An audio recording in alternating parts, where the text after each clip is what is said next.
I'm Mark Seifter. And I'm Linda Zeiss Palmer. And this is Arcane Mark.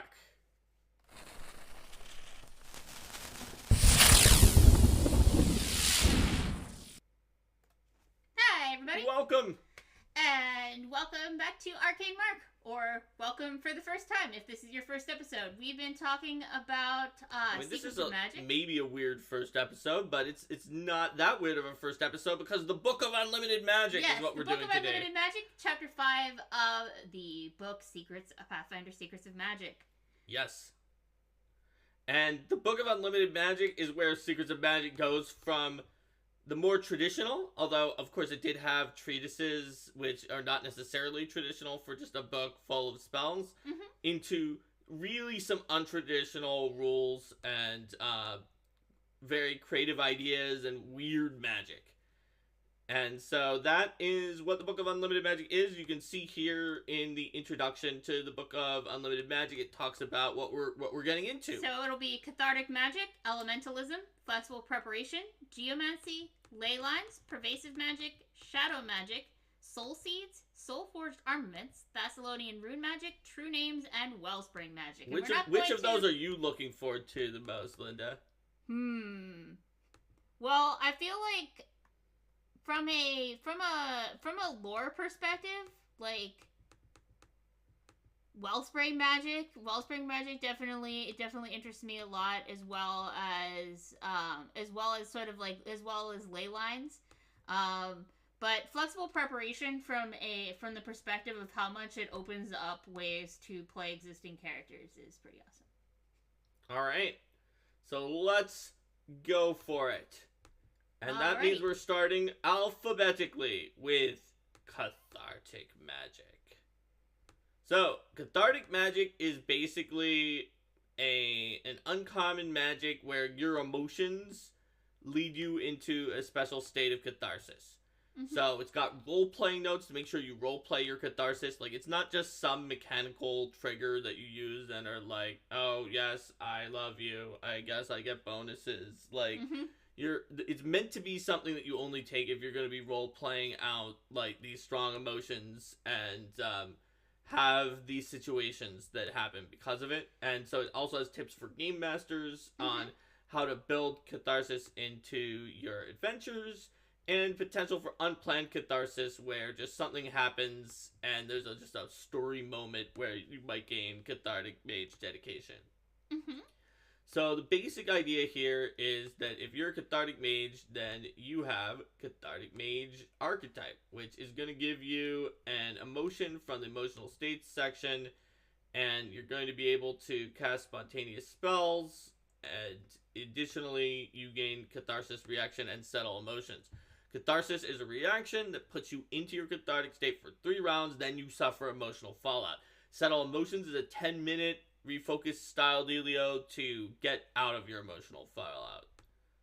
Then we've got all the kind of basic expert and master spellcasting stuff that you might expect to find in a spellcasting archetype, plus some additional things, a cathartic focus spell that gives you a focus spell based on your emotion. Work yourself up in case your emotional trigger doesn't happen. You can just get into catharsis anyway. It's usually not worth it, but you might really need to go into it and nobody is doing the things that would normally trigger your catharsis. Infectious emotion, where you can choose an ally to gain catharsis benefits in addition to you. And that's basically what's going on with the cathartic mage. But the real meat of this section is in the emotional states. What's going on with the emotional states, yes. So, different emotions. You can be angry. Then when you take damage, as long as you're not fatigued, you try to escape from being immobilized or grabbed or restrained or something like that. Potentially dealing force damage to whatever was grabbing you. And then you wind up doing extra damage. Your focus spells draw ire, and then you become fatigued afterwards. You do extra damage with your spell, so it's like a spell rage. It's anger. Angry. And the emotional, Yep.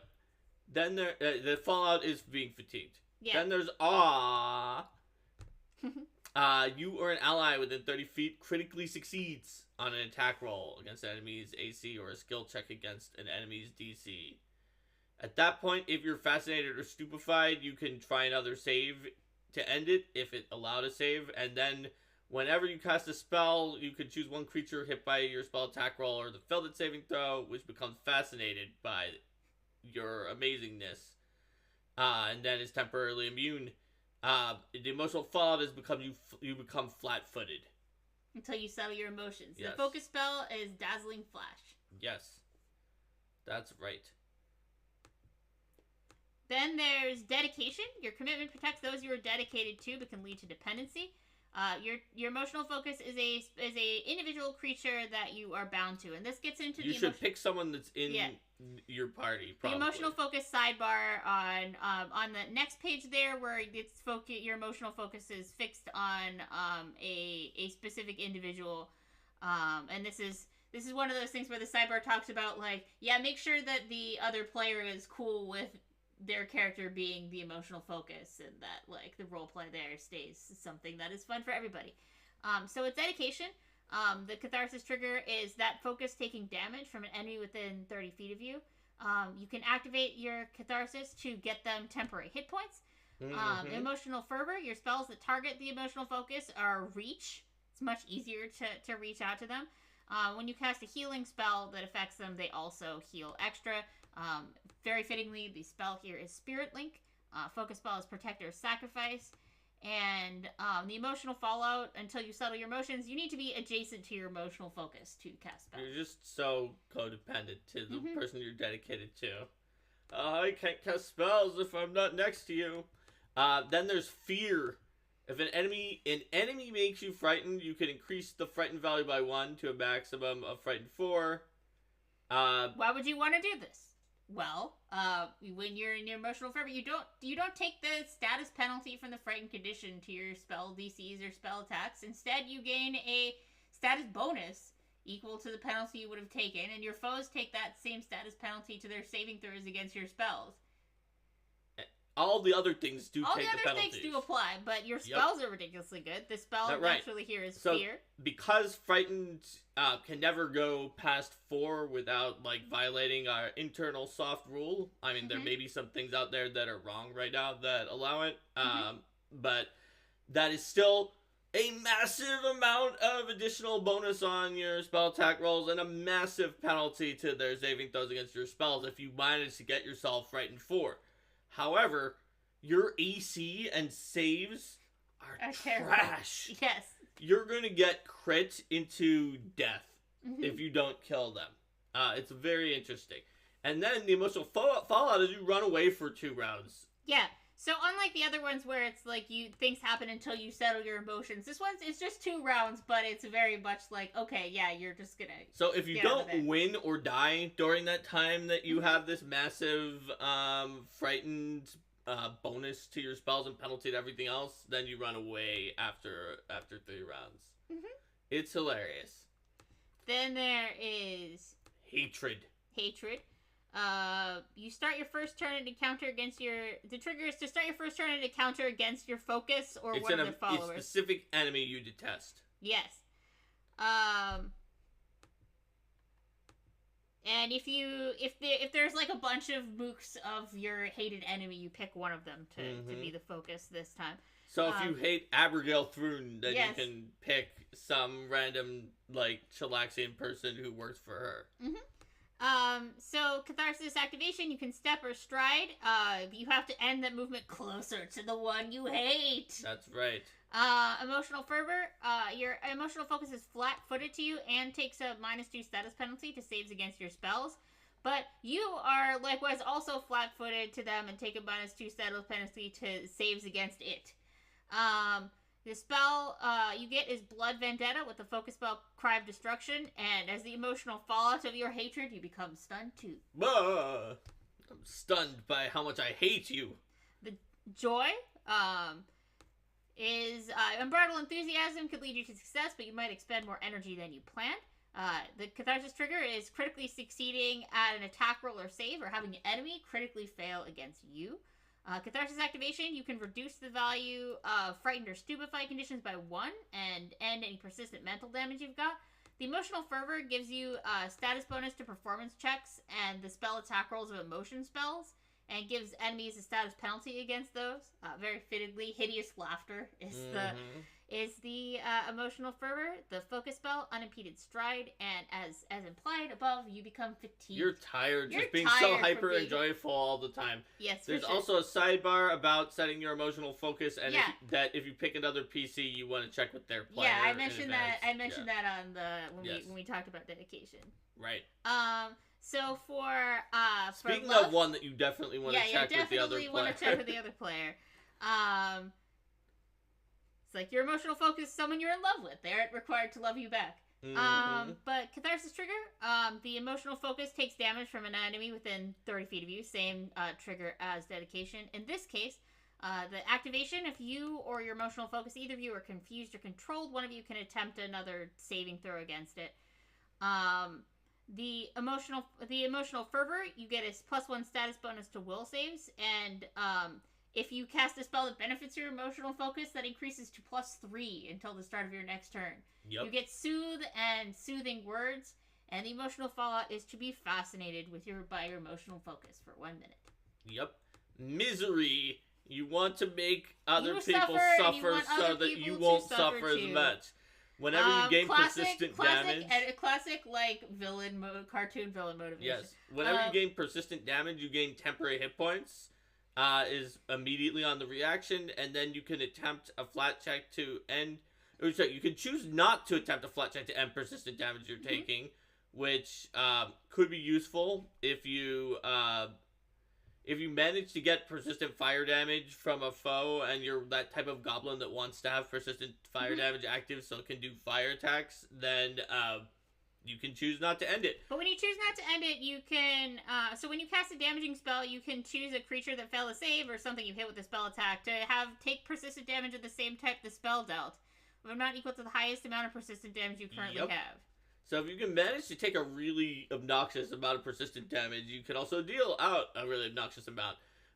You get Phantom Pain and the focus spell Savor the Sting, and your emotional fallout is you take an untyped penalty to any damage you would deal with any spell you cast until you settle your emotions. -1 per spell level. Yes. Because you've sated your misery, so now it's harder to lash out until you settle that. Yes. So Pride is where you feel like you're the best, but then you can't deal with it whenever something bad happens. So if you critically fail an attack roll or saving throw, then that critical failure becomes a failure. And every time you cast illusion spells until start of your next turn, any critical failure roll on an attack roll or saving throw is a failure instead. The spell is Color Spray, focus spell Veil of Confidence, and at the emotional fallout, you become confused for 1 round. Yep. And there's also another spell here listed, Mirror Image. And the emotional fallout, I'm not sure if that's an error or not. That looks like an error, because emotional fallout doesn't list spells. How strange. Anyway, but remorse. It's very thematic. I am the remorseful catharsis towards the mirror image being in there. Yes. Well, I wanted to talk about Pride a little bit more. It's also very thematic to the whole Thessalonian connection between illusion and Pride. Oh yeah, absolutely. So then after that is remorse. An ally within 30 feet drops to 0 hit points. You step or stride closer to that person who you're remorseful about. Then any spell you cast that restores hit points to the person who you're remorseful about dropping gets a bonus to the amount that's healed, which is extra high if they're at 0. So if you think they're going to keep going back to 0, it can really help you. You got Warrior's Regret and Healer's Blessing focus spell. And the emotional fallout is your emotional weight crushes you, leaving you stupefied too until you settle your emotions. So that is catharsis. Yes. For something far more material, we have elementalism. That's right. So catharsis was by Vanessa Hoskins, and elementalism is by Jessica Catalan. Mm-hmm. So this I'm thinking about I don't know because I'm thinking about ties to the essences and things like that. Mm-hmm. And in the fact that these two are tied to very different parts of the 4 magical traditions and the 4 essences. Well, as we saw in the essence treatise, emotions can actually be drawn to everything except matter. Mm-hmm. And then matter. And elements are matter. Yes. So yes, they're as different as can be. So there's all sorts of elemental tidbits in elementalism. Obviously, elemental stuff as a theme is a broad enough theme that this only scratches the surface. Mm-hmm. So we've got druidic orders for the other elements that were not included. These were all orders that existed in the Green Faith in Pathfinder 1st Edition that were not included in the core rulebook, which only had, of course, the air-focused order. Yes. So this talks about the Flame Order, the Stone Order, and the Wave Order, and the benefits that you get from all of those. That's right. So Flame Order's got acrobatics, the Fire Lung Feat, the Wildfire spell, and you allowing unnatural fires to spread or preventing natural fires from occurring in a way that harms the environment are anathema to you. Stone Order trains you in crafting, gives you steadying stone druid feat, crushing ground order spell, and you should not poison or pollute the land. Do not be a Captain Planet villain. Or heedlessly carve the earth to plunder its natural resources. Then there's Wave Order, which gives you medicine, shore step, rising surf spell, polluting water, or allowing those who pollute water sources to go unpunished is anathema to you. Yes.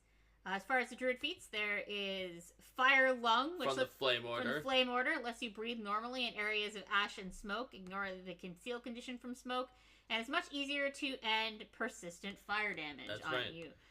Shore Step makes you in a good shape when you're in shallows and tide pools. You ignore difficult terrain from shallow water, and you can go at full speed when you succeed on acrobatics to balance on slippery surfaces, or on athletics to swim. You can go faster. Speaking of being good at acrobatics, steadying stone, if you're balancing on even ground, your successes are critical successes, and when you're on the ground, it's harder to shove or trip you. Yep. And if you're a rock dwarf, you get an even bigger bonus. Because they already had one, you see. Yes. Then there's fire resistance for Flame Order. These are now higher level. They're not the initial ones. It gives you fire resistance and a bonus on saving throws against fire effects. Natural Swimmer for the Wave Order gives you a swim speed. Yep. If you already have a swim speed, then you can just freely swim up and down without... Yeah, whatever. Just swim up or down. Sheltering Cave. When you're standing on an earthen ground, you can spend 10 minutes communing with the spirits of the earth, and then they will create a sheltering cave. Advanced Elemental Spell gives you the Advanced Order spell associated with your order. So, Combustion, Stone Lance Powerful Inhalation, or Pulverizing Cascade, and gives you more focus points. It's one of those traditional get the more powerful focus spell and get more focus points type thing. Mm-hmm. Fiery Retort, obviously from the Flame Order. Somebody adjacent to you hits you, and you lash out at them with fire. Yep. How dare they?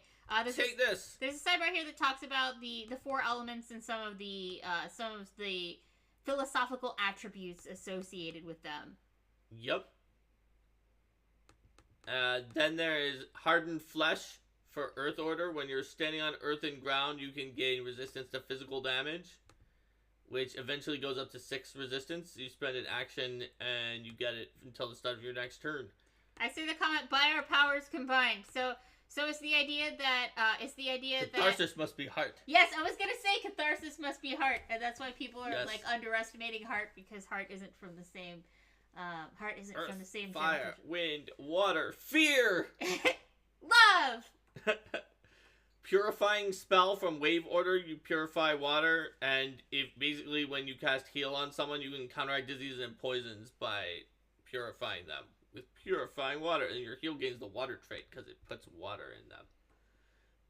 So that's all the feats. The focus spells here are Combustion, which is going to deal fire damage to a creature and persistent fire damage. Then there's Crushing Ground. Rip open the ground and then slam it shut on them, possibly trapping them if they critically fail. Powerful Inhalation, where you're like and creatures in the area take bludgeoning damage, and potentially, since you suck the air out, they're like, I can barely talk. Particularly effective against air creatures. Yep. Pulverizing Cascade is basically rocks fall. Everyone dies? I mean, if they have fewer than 5d6 hit points. Yes, that's true. Rising Surf is you kind of surf up to a higher ground. It's only one action, and it causes you to move, but you kind of surf up in the air, so you're a little bit above the ground, ignoring some amounts of difficult terrain. Stone Lance, you conjure a lance of stone and smack into creatures, which not only deals piercing damage, but also impales them, making it harder for slowing them down and possibly immobilizing them. And maybe bleed damage. Yes. Once they escape, because they ripped it out and now they're bleeding. Mm-hmm. Updraft is a blast of wind that erupts from the ground, launching something up into the air and potentially knocking them prone. Very useful. Wildfire creates a layer of ash and flame that creates hazardous terrain and deals fire damage to anybody who walks through it. Plus, they might take persistent fire damage if they stay in there. Yes. And it gets bigger and bigger and bigger every time you sustain it. Mm-hmm. Then there's elemental monk stances. Well, there was already an air one in, once again, in core rulebook, but we've got some other elements, and there's a rare fire one in Pathfinder Society, but we also have a common fire one, and water and earth. Yes. The reflective ripple stance, which is all about... yeah, because this is saying mountain stance was in the core rulebook as well. So. Yes. Oh, yeah, that's a good point. So mountain... I forgot about mountain stance. So earth and air are already handled in the core rulebook. So it's got then water fire and has fire. a rare Pathfinder Society book 1. And this has got a common fire and a common water. So the water is fluid movements, so it's good at disarming, swimming, and tripping. And flame is, whereas the fire one from Pathfinder Society is rare, turns your punch into all fire.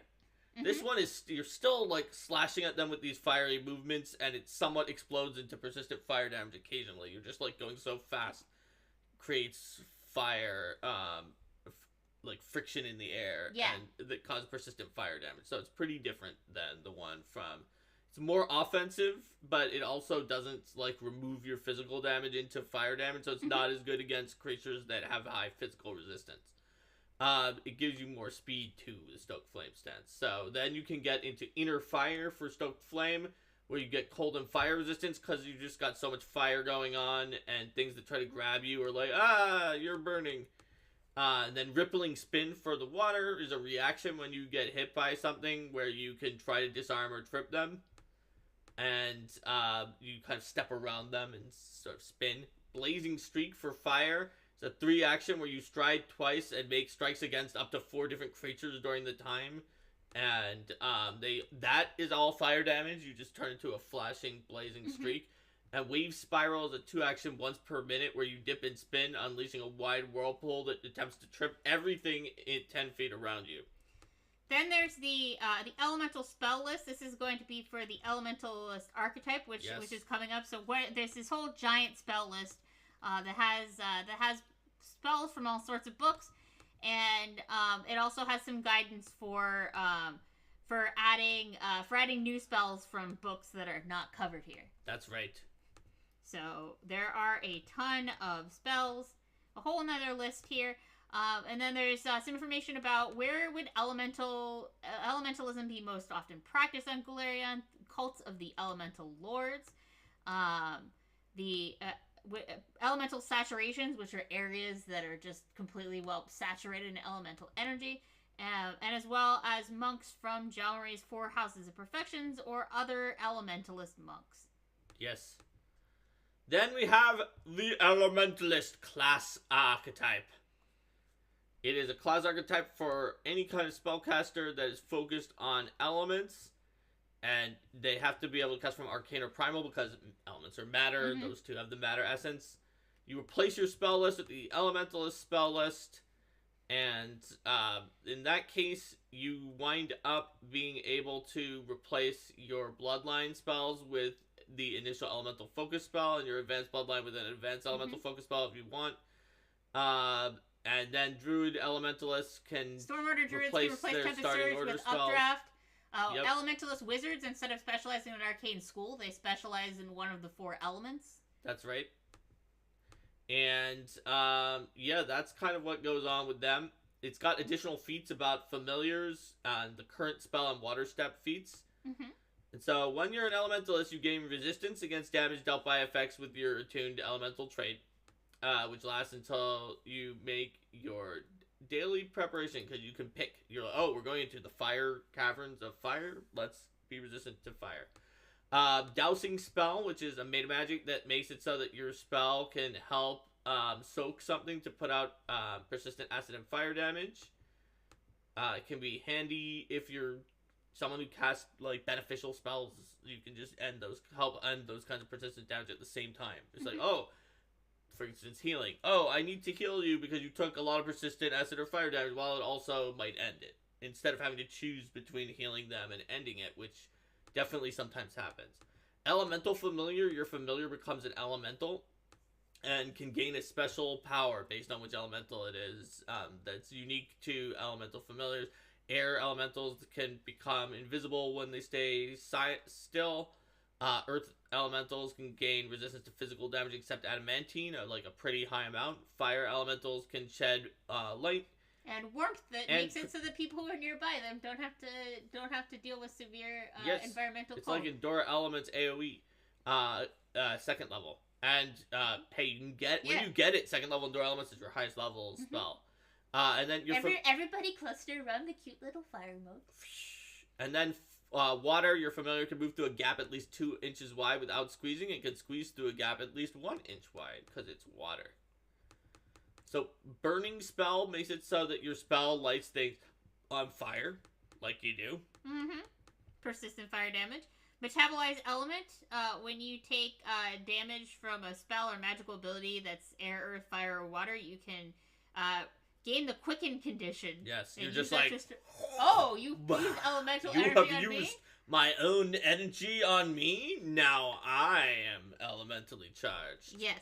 Rock slide spell, enhance your spell with elemental earth. I almost heard you say Raxolite spell. No. But it was rock slide spell. Raxolite spell will be fun too. Okay. I do like Raxolites. They're very cute. Rock slide spell is cool too, because it leaves debris that makes difficult terrain. Like, that's cool. Mm-hmm. That's pretty nice. For one action, why would you not want to do this? That's a lot of difficult terrain that you can really mess things up. Like, oh yeah, so turns out my fireball also left you with this difficult terrain. Or you can use it on a spell that is a bad zone that deals a lot of damage, that's big and high level, and it's like, oh, it turns out this bad zone is also difficult terrain, so I hope have fun getting out of it. Yeah. You're going to be stuck in here taking damage. Yep. So redirect elements is a reaction. If you don't want to eat the elements, then...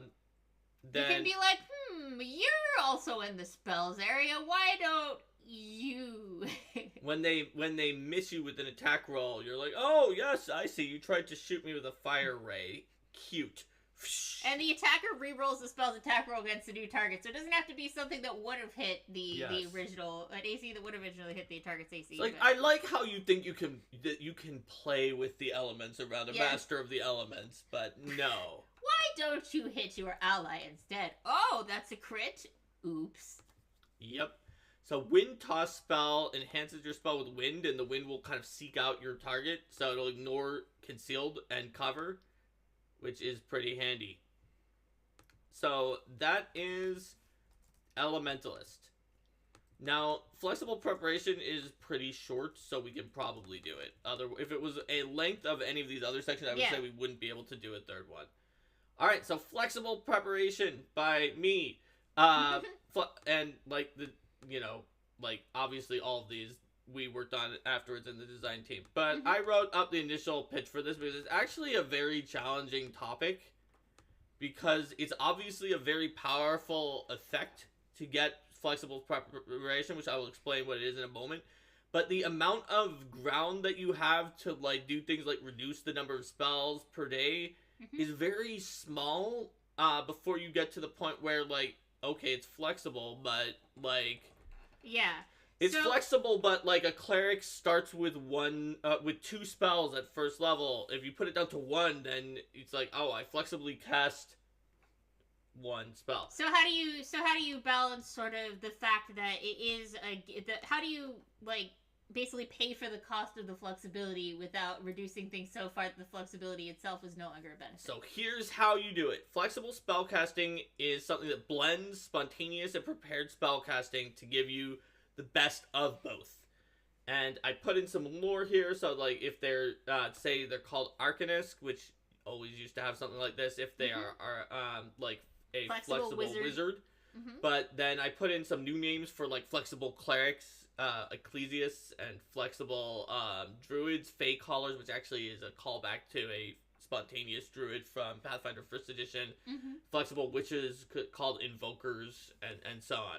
So the deal with this is, the way I figured it out was we couldn't do it exactly like Arcanists did, because that wasn't flexible enough to pay for any kind of loss that would make sense. There would have to be some loss, even for being exactly like Arcanists. By the way, exactly like Arcanists was that you prepare spells for each level, and then you can cast whichever ones you want within those levels. But fortunately, we had something new, the heightening system, that allowed you to be even more flexible than that. And at that point, it still wasn't okay to just take away 1 spell for every spell level, because if you only had 1 spell for the classes that aren't wizard, at those higher spell levels, the newest spell level that you got at odd levels, it's still not very flexible. Yes. So what this does is you lose a spell at every spell level except the new one. But basically, you start at 2 like normal, but you don't go up to 3. Yes. Wizards obviously get more, so they're the best off because they lose a smaller percentage of their spells. Then you have a repertoire of spells that you could just pick out. A collection, it's called. It's different than the spell repertoire for spontaneous spellcasters. You pick it out each day, and then you can put those spells at any level you can possibly heighten them to. So unlike the Arcanist in Pathfinder 1st edition, where you had to prepare at each level, you can just be like, yeah, I've got Summon Construct. I can cast Summon Construct or Animate Dead at any of my spell levels now. So it's possible that when you're at, for example, level 17, that you have 18 different... well, no, that's not quite right. Yes, you have 18 different spells that you could cast at 9th level if all of your spells have a credible heightened at 9th level. So that is correct. It's quite a lot of potential for analysis paralysis, but it's also quite a lot of potential for some seriously techie play that can really, really help you out and allow you to have a massive amount of flexibility. You can always... Dispel Magic is one you should probably pick, and then you can always dispel at just the right level like a sorcerer can. You can always have spells that heighten well available right where you need them. Your counteract, second to none. You can counteract pretty much anything you need to counteract, and if you know what level you're counteracting, you'll always be able to come in just 1 level lower so you can do it on a success. Or if you absolutely need it gone, 1 level higher where a failure will counteract it too. And there's a note here that if you've got like if you have like 10th level spell slots, those work normally. Yeah, that they would are be 10th level spell slots. Yeah, you don't lose those. Also, if you get some weird extra spell with restrictions on it, like your extra spells for school, or if a class was like, also in addition to all of your spells, you can cast Fireball once per day. Like you get those separately. They're not part of your collection. They are not blocked off. You just get those. It's in the sidebar restricted spell slots. Your healing font for cleric, for example, you just get those heal spells. Yeah. They're not separated out. So this comes with an archetype. It is a very bare bones archetype. It is, in fact, an archetype that does not have any other feats in it. And so therefore it does not require you to take 2 feats. The reason why is that basically there's not much else you need. Like, you can just be flexible and do whatever else you want. There's also adjustments in the archetype that explain essentially what's going on, and also talk about certain effects that you can't use because they don't make sense anymore. Yeah, so you can't take Call of the Wild, clever counterspell, infinite possibilities. It like re-prepare spell or spell. A lot of these types of things that don't work now that you have a collection and you're not exactly preparing spells. Yes. So they list the ones from the APG and the core rulebook that some of them can work if you substitute a prepared spell or a spell you're prepared for a spell in your collection or a spell slot.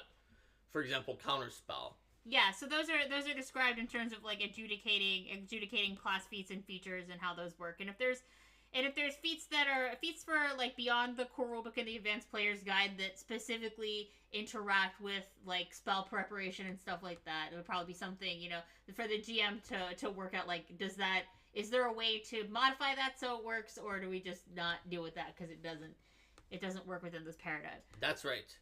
So it's very interesting.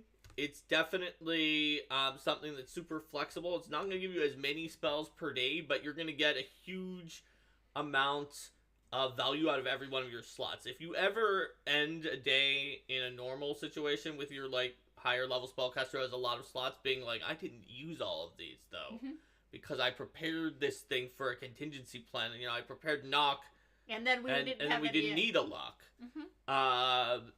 which I have totally had happen to me. I like to be prepared for unusual situations and have a utility belt, and I've definitely left slots left over. If you have a few that are usually left over because their contingency didn't come up, you might find you lost fewer slots than you think with flexible preparation, while also gaining the power of the flexible preparation. It's basically your playstyle. There will be some people who are like, no, I would never need this. Yeah. Because I am always fine with just preparing, and that's flexible enough, or go spontaneous and not be able to switch your repertoire out. I pick the ones I want. Those are the ones I want. I don't want to have to redo it every day. There's some people who probably will want to take this almost all the time, and it varies depending on the class too. So so this is we made in organized play, we made flexible preparation available. Yep, it's one of the few in the Book of Unlimited Magic that is, because a lot of them are like rare stuff. Rare stuff, or like things where it's like, oh well, you need to work it out with your GM to determine who you're in love with. Yeah, exactly. Yes. So for part 2 of our run through of Book of Unlimited Magic, we are starting with Geomancy. As you can see from the picture of Geomancy, you can see there's like really little awesome diagonal stripes of all these different climates. Some of them that are in like the top left and the bottom right you can barely make out, but most of them you can very clearly see which types of terrain those are. So Geomancy. So I haven't had the chance to read this section yet. What's the deal with Geomancy? So it starts off by just kind of discussing what is Geomancy, right? And so it's pulling in magic from the land, from the different environments. This is not ley lines where you tap into sort of like the veins of magic that are throughout the land, but it's tapping into like the overall magical feel, so almost like the the lattice, the tapestry of magic that makes up the land in that environment. So does this tend to be more like a primal type magic, or more like a matter type thing compared to ley lines? It's definitely very, very primal based and requires trading in nature, but it is whereas ley lines could be any different sort of magic that's running through that area, which could be primal, but might not be. But it's all about the different types of terrain. So that's why it starts off just generally talking about that, and then goes... Oh, and I can't remember if I forgot to say this at the beginning, but this is by Jason Keeley, who is Paizo's own Starfinder development manager. So, do you areas of... Yeah, it talks about the 9 fundamental geomantic terrains, and you can see those in the stripes. Are there 9 stripes, or are there fewer than 9 stripes? It looks like there are 8 stripes. Okay, but so the one that which one is missing? Sky, because sky is part of everything. Who's gonna do sky? Yeah. Oh, so this is about like sort of the general associations with terrains and like what kinds of power would be found in each one. That's exactly. Cool. So you have to think what they mean, right? So like in aquatic magic, because of the fact that rivers are always moving and tides are ebbing and flowing and water's changing states in the water cycle, That means that casting spells in water calls for a free flow of ideas and emotion, and geomantic rituals intended to change one thing to another often take place in aquatic terrain or in a liminal space between aquatic terrain and another type of terrain, such as a beach. Oh, and it has things like that for each type of geomancy. Yeah, like I see how with Arctic, it's not just like Arctic is cold, so cold. It's like, well, the sparkling, the sparkling tundras, that bring to mind wonder and mystery and illusions. That's true. So we had like a baseline for some of this from the initial turnover from Keeley, and I think that we may have added an extra page worth of text to it or something like that, because I remember expanding it out, and I don't think we actually took away from it. I think we just realized that what he gave us was so good that we needed more pages.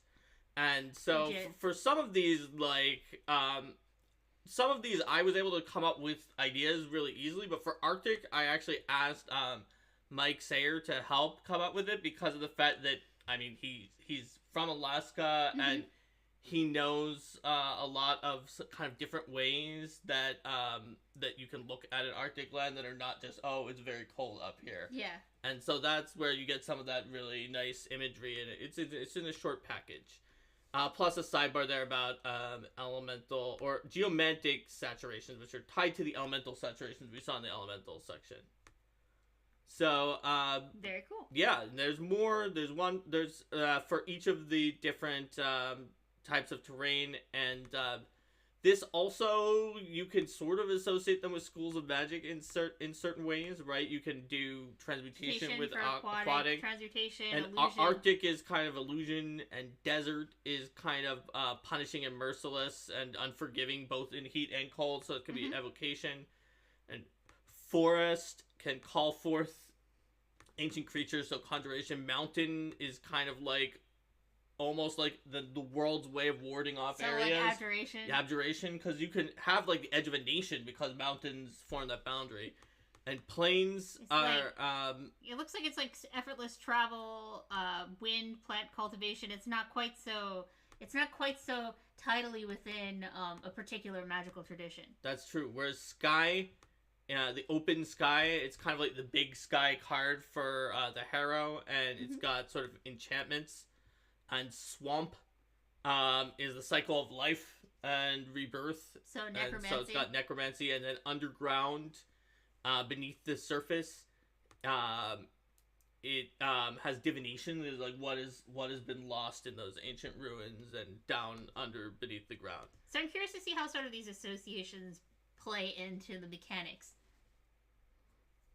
Yeah. So those are all like helping you get the feel, because we wound up having enough space to put that in, and we just loved the mechanical stuff that Jason Keeley had put into the rules section, but we wanted people to also be able to think about the differences between the different regions and what they would be for, other than just purely the mechanical bit about the different traits of the regions, which we're going to get into. Yes. Because next, it's a Geomancer archetype. Indeed. And that is an archetype you can take. It's a big 2-page archetype with a lot of different options, even including the fact that its dedication feat is a better part of a page, because it has to deal with all 9 types of terrain. Because you all 9 types of terrain. So is this like, so wherever you are, so it depends upon, it's not like you pick a specific terrain that you like, and it's wherever you are determines you cast a spell that has a trait that is not from one of those schools we set up above. Those are kind of ritualistic, but are just like very directly tied to the terrain that you're in. So like water in aquatic or something like that. And when you do cast a spell that matches the kind of terrain that you're in, you get a special power or ability or like extra benefit that is based on your terrain attunement. So, for example, when you cast a water spell in an aquatic terrain, if you're a geomancer, you can ride the currents of water that come with the magic. So he's going to give you a swim speed, right? That's very convenient. Because the water magic is pushing you around. Whereas in an Arctic environment, you can make ice cover your foes' bodies, and you can give them a status penalty to their speeds, which, if we've learned anything from that one item in the magic items section that did cold damage, that will allow you to make them take additional damage from that item, because if they have a status penalty to their speed, they take additional damage. And Desert can dehydrate them and potentially make them fatigue until they drink something. That's a good way to make them make their potions, or drink their potions. And they each have a different thing. And I'm noticing here too that it's not like cold. It's not like and cold does cold damage and fire and desert does fire damage. So Yeah, like, it's not just a plus bonus to things. They're each it's more like interesting, and it also like this also means that when you are in an environment, because if you're in like an environment that's really cold, then things are probably going to be like, oh, I don't care so much about cold, so dealing cold damage directly wouldn't be as effective as now having you these still things have to that cast a cold spell. Yeah.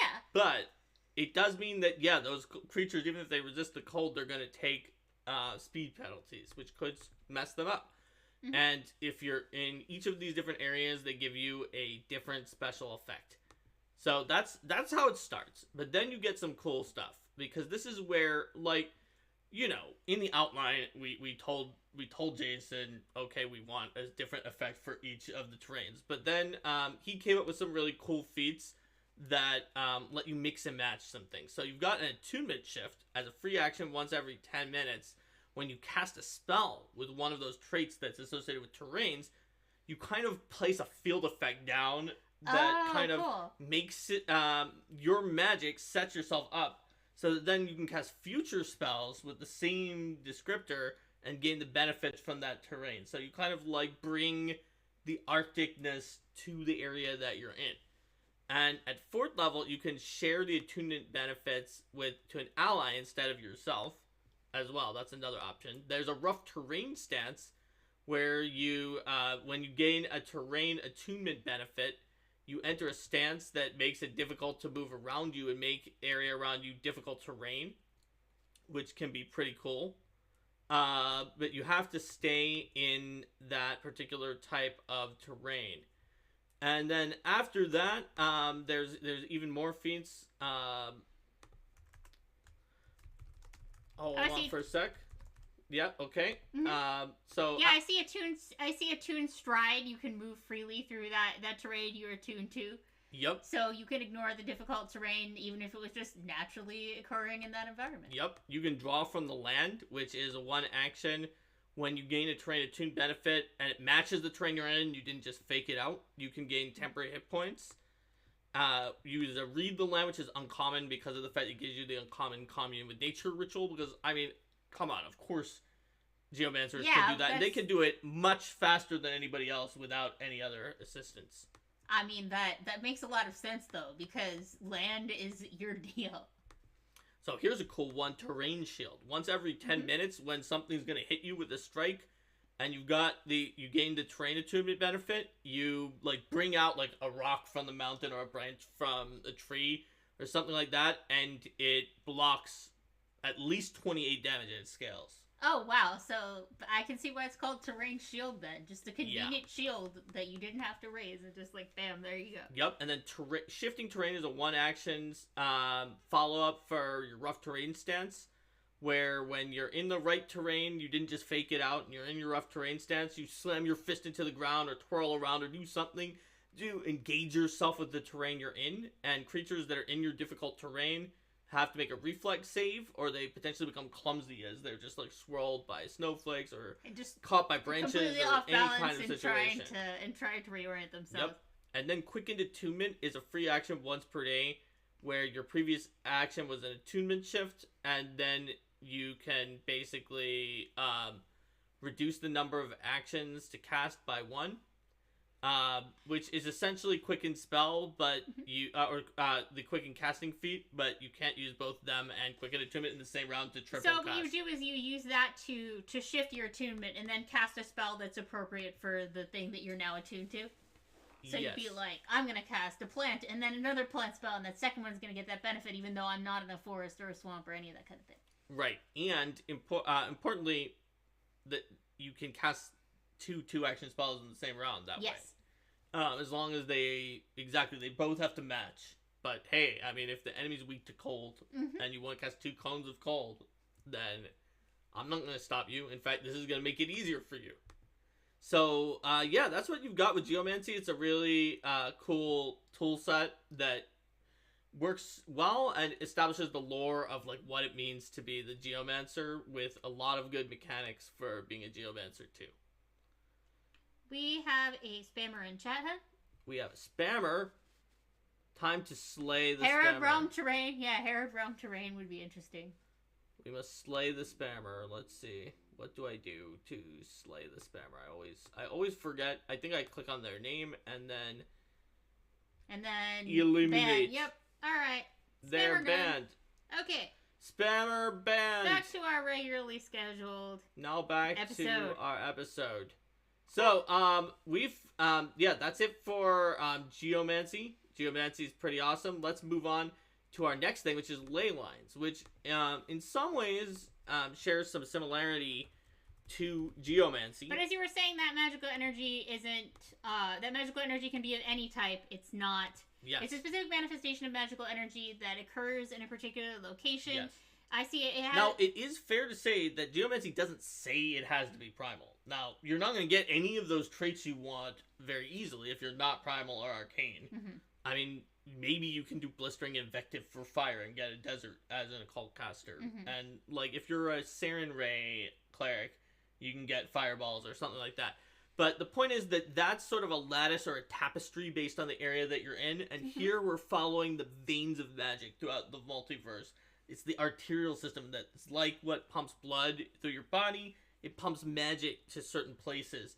And the cool thing is we're going to follow those all the way through to the next section after this, which is areas that have a huge amount of magic. But ley lines, it's alphabetical. It's completely arranged in that way. Are a great way to transition from Geomancy into pervasive magic. So I'm seeing here too that ley lines aren't like, and this is a ley line of arcane magic or whatever. This one might be tied to divination or might be tied to fire. It seems like then it's more like a thematic connection of like groups of spells of a similar theme. So you know how in Superman when you're like, okay, we've got like Lex Luthor and Lois Lane and Lana Lang, and everything starts with L and then L, and it's unrealistic and that would never happen in real life. Well, Ley Lines was written by Luis Loza. That actually did happen. This message brought to you by the letter L. Yes, the letter L. The letter L is pretty awesome. Just saying, it's fun to have in your name. Is that so, Linda? Yep. Okay. So yeah, ley lines are really, really interesting because of the fact that unlike Geomancy, which is everywhere, there's some kind of Geomancy. Ley lines are kind of rare and special, and they kind of help you build the story of how your world is set up, because as soon as you have a ley line with a highly useful ability, it can completely change what's around in that area. If you have a ley line that is a lot of like heat magic and sucks away the water, it might form a desert because of that ley line. Or you could have a ley line that's so useful and an entire civilization was built around it, or an evil cult kind of took control of it. Or there are conflicts over the control of the ley line and different groups that belong in different parts along the line. And here's the thing about ley lines, right? They're lines, which means there's always going to be places where they intersect. And if you have multiple powerful ley lines or useful ones, some of them are not as useful as others for like the purposes of adventurers. Like some are really useful for the purpose of having a kingdom. Like they might make your plants grow better. That's pretty good. If you have multiple useful ones that converge in a ley line convergence, those are going to be sites of power where you build a giant Stonehenge or they're fought over by like very powerful groups. So immediately just by adding these to our world, we've created the potential for a great amount of story and drama and world building based around the existence of these ley lines. And as it says here, the rarity rare doesn't mean you don't. It means like, you know, you could have a setting where they're a lot more common, but like if you're looking at them from the perspective of, like how frequent are you going to find them just like wandering around Golarion? They're not quite as frequent there. That's right. So, flexible casting was yesterday. Or the last episode, which was... not yesterday, the last episode. Yes, it's the only days that exist. It is still up on Twitch, however. The only days that exist are obviously... Unless you were listening to this on YouTube, in which case it is up on YouTube. Yes. Obviously, Arcane Mark days are the real days, and all the other days are kind of just like a time warp. So where were we? Right. Ley lines. So we were on ley lines. So we're talking about finding ley lines. Mm-hmm. So the problem is that they're like, unlike where you can just look on your body and possibly see veins or arteries, you can't exactly see a ley line. They're a magical, invisible thing. And it also depends on how far away you are from the ley line, too. As you might imagine, a very powerful ley line is easier to detect from far away. Whereas if you have, like, the lava ley line, it might, like, shoot up plumes of lava every once in a while. I imagine a ley line tied to illusions would be extremely hard to find as well. Yes. Or electric ley line might spark. So sometimes they're not that hard to find if they're very strong and in the right place, but otherwise you're going to have to use occultism to try to find them, because that's just sort of the tradition that wants to map all of these connections and these ley lines. Doesn't mean that all ley lines are occult magic. That's just kind of what's good at finding it. I mean, obviously if you have something like ley line lore with all the L's, then you're going to be good at that too. Also, and if you want to determine the effects of a ley line, you're going to have to use Identify Magic with the correct skill for the actual type of ley line that it is. So, for example, if it's a ley line of, like, Leshy magic and plants, you would need nature, even though you need occultism to find it. Because occult tradition teaches you how to find ley lines, you need nature to identify that it was the Leshy ley line. I want a Leshy ley line. You could. It could be a Leshy ley line lore. There's only about Leshy ley line. I'm just saying, if I took a Leshy ley line lore on a character, then my DCs to know about Leshy ley lines would be very low. That's true. Leshy ley line lore by Luis Loza. All the L's. Okay, so ley line nodes are those points where multiple ley lines intersect that I was talking about before. And they're called nodes because that's the intersection point. You can Great ritual sites. In fact, you can form something called a nexus on those points, which allows you to do some really strong ritual stuff there. In terms of what you can do with ley lines, so you can tap into the ley line.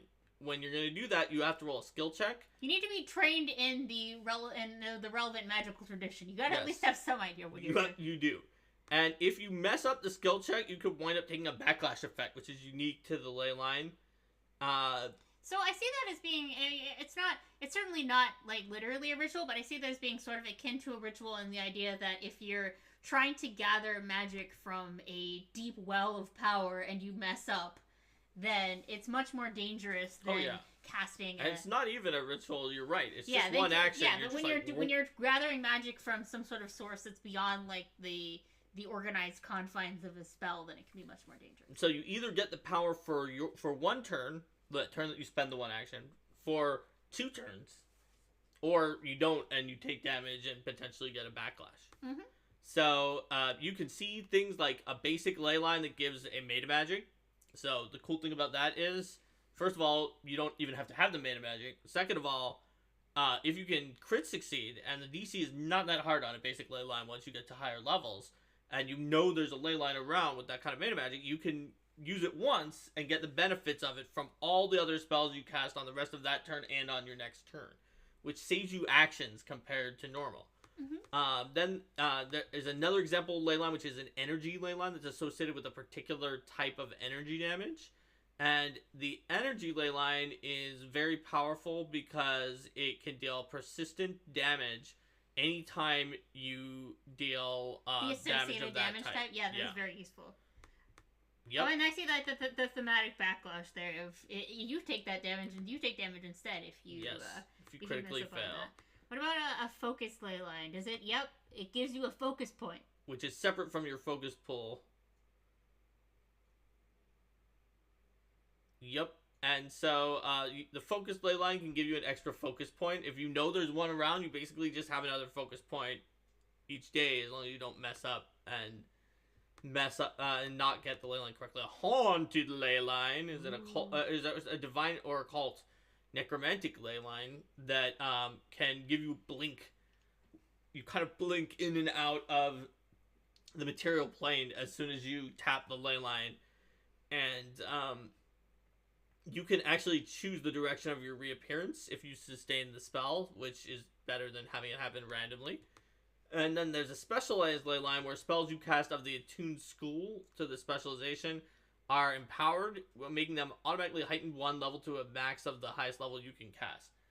Very helpful if you know that there's one there. You can sort of under-prepare your spells or under-cast if you're a spontaneous caster by exactly enough that you still get the maximal effect that you want, using the ley line to do that. So, for example, if enemies are doing a 6th level effect and you want to dispel magic that, normally you'd use a 5th level effect because the success would dispel that. You can now use a 4th level dispel, becomes a 5th level, and then you succeed in it dispel. But as it says in the beginning, that these ones that are written here as rare they're just examples. They're examples, and they're ones that are more broadly applicable. That if you got them in your world, you've probably got multiple of them going on. But you could also generate. And Jason build Kelly points out there's a Pathfinder Nexus.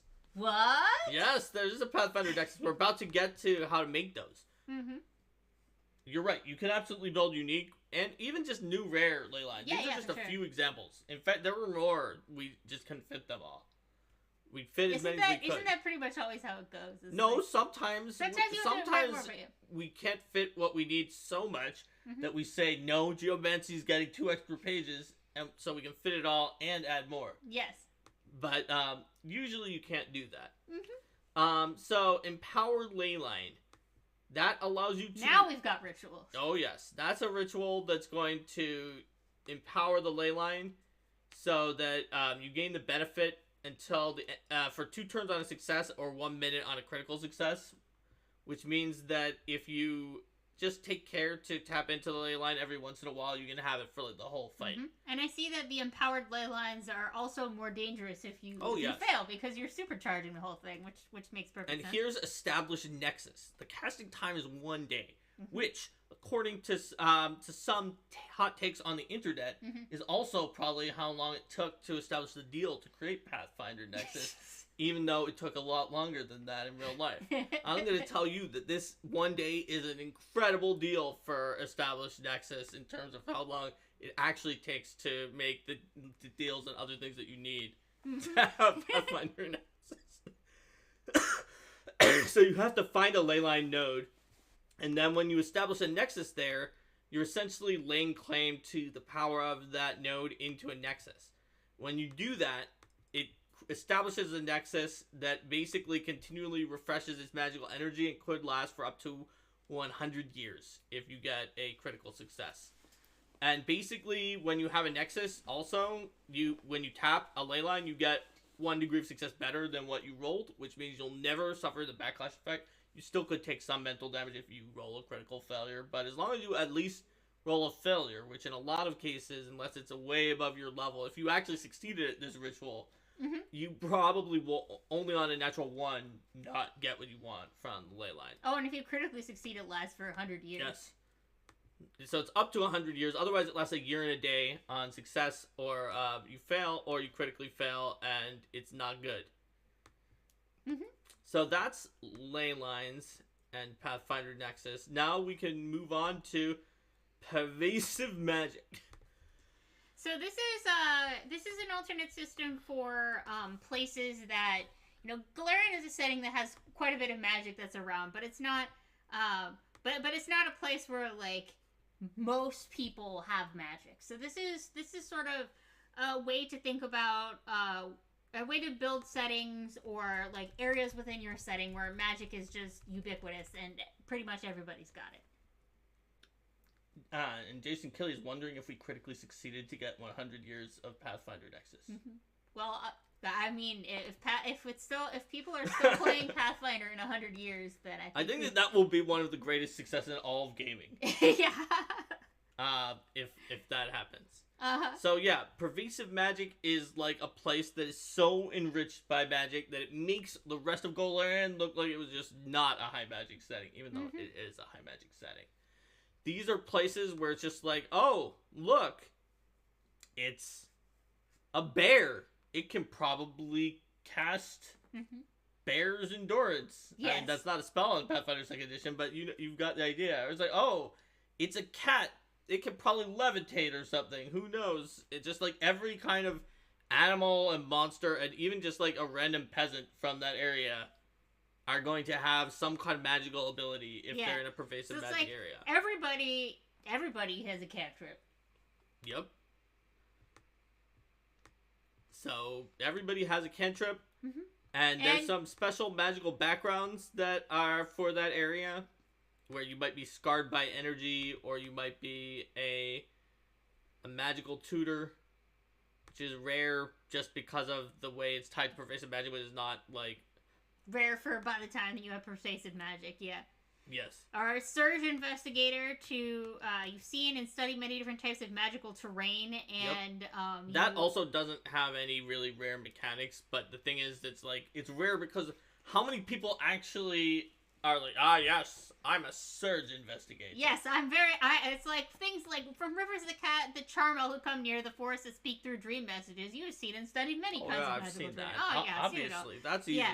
And here I see that there's feats that are sort of like those feats that you'll often see in spellcasting archetypes to expand out the spellcasting that's granted, except for it's just like, are you in this setting?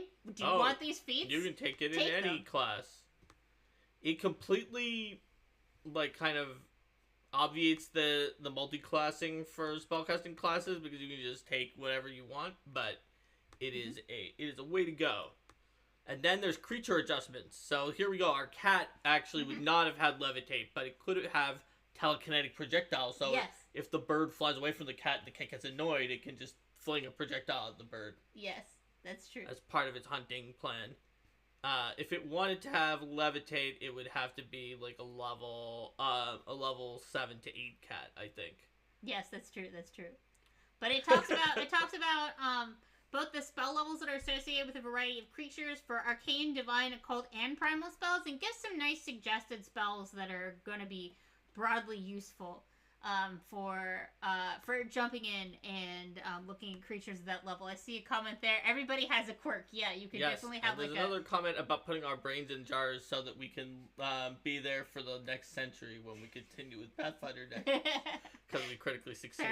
Fair enough. Yep. And cats can knock things off the table if they have telekinetic projectile. Or fling them from the table to themselves and then shoot it at the cat. Can you imagine if cats could be passive-aggressive with magic? Well, they can in an area of pervasive magic. There we go. So there's arcane adjustments with some sample arcane spells, divine with some sample divine spells. You could pick other spells. These are just some that have been chosen for you by... Are these all like core rulebook spells too, or? I believe so. They look like core rulebook. I think they are. And by Jesse Decker, who wrote this section, just looked through and tried to find some good spells that would be very thematic and easy to put onto different creatures. And then the next part of pervasive magic, because it's not just the fact that everybody has magic, it's also that, like you said, the areas can become very magical themselves, like the... What was it? Did you say the pond that talks to you in your dream? The charming river and in the forest that sends dream messages. Yeah. So there's a bunch of types of magical terrain. This just scratches the very surface of what there could be. In fact, there are also more of these, but you can never fit everything. So you can have an energy surge terrain where whenever you do damage of a certain type, you do more damage. Heightened terrain where magic is just randomly heightened in there.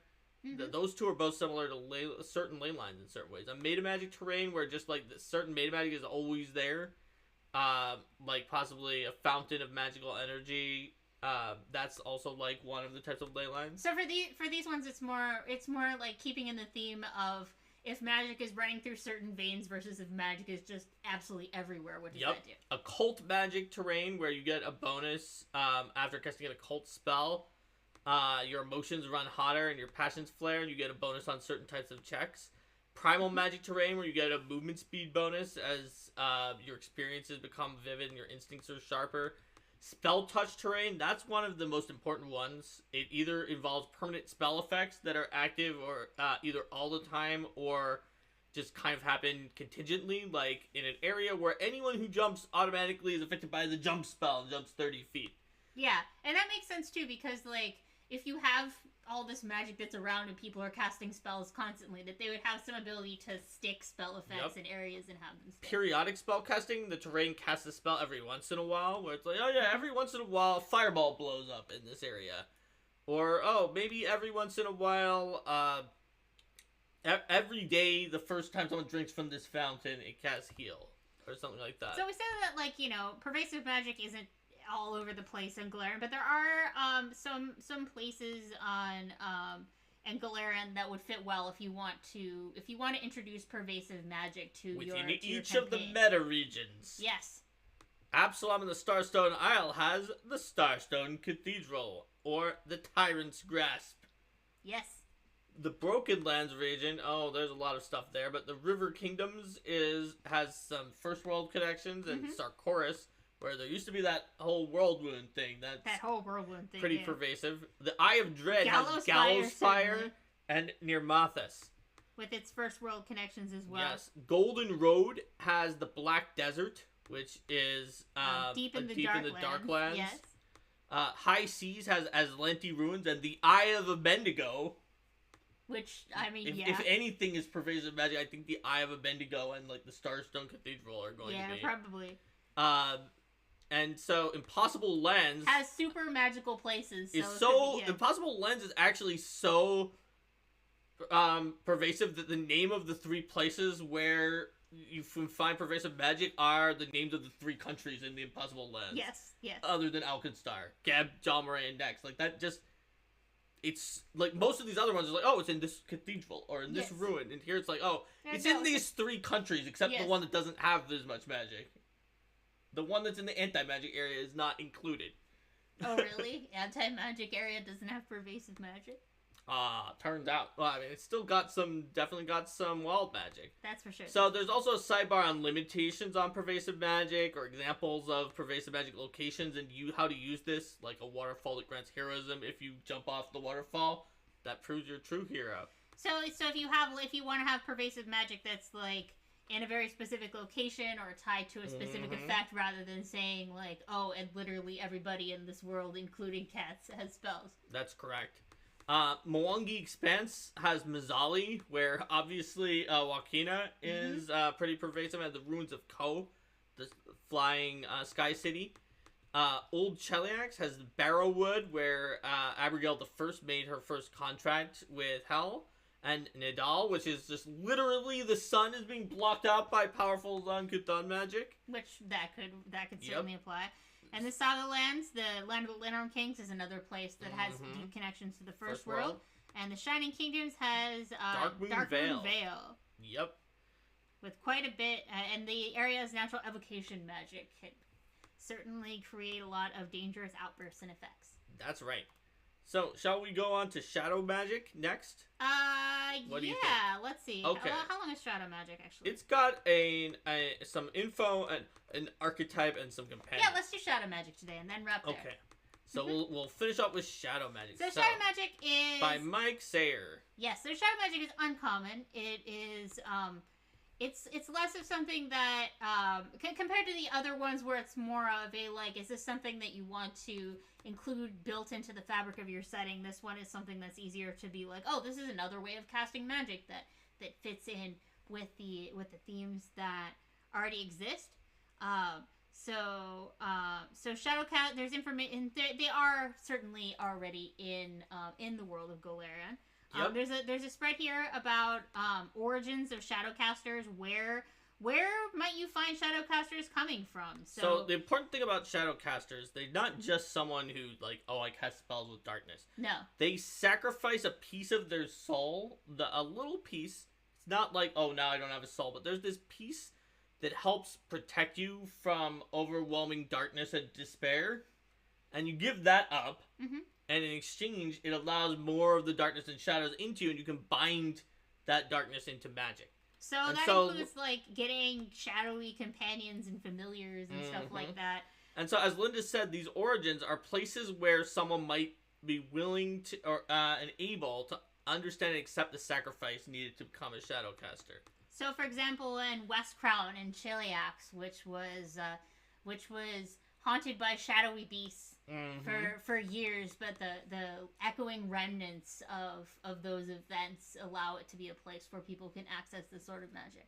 Or in Crown of the World, there are non-evil Shadowcasters who are resisting the call of corruption, kind of walk the line between light and darkness among Eritaku tribes. They're known as Aushtrok among their elders and are valued for their ability to hear the whispers of dangerous spirits and dark powers. So Geb obviously is going to have some Shadowcasters because of all those undead and shadows. They want the idea of protective darkness for undead that are vulnerable to light is quite appealing. So, orcs in Wong Expanse, we talked about them when we did our biased reactions to Wong Expanse. They are always fighting demons, drinking demon blood, just kind of doing what it takes. So, using shadow magic is one of those things that they do. Nidal, obviously. Yeah.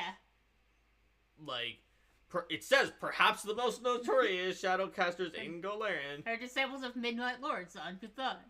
Yep.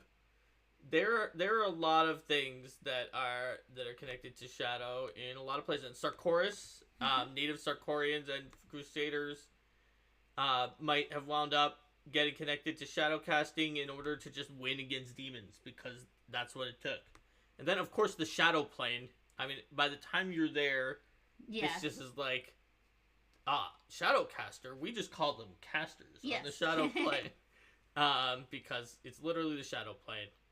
And it's not just on Cthulhu. Some theologians believe that the veiled goddess Sivana might have been born there too, and that Shadowcasters might reach out to Sivana. There's also Ustalav, of course. Yes.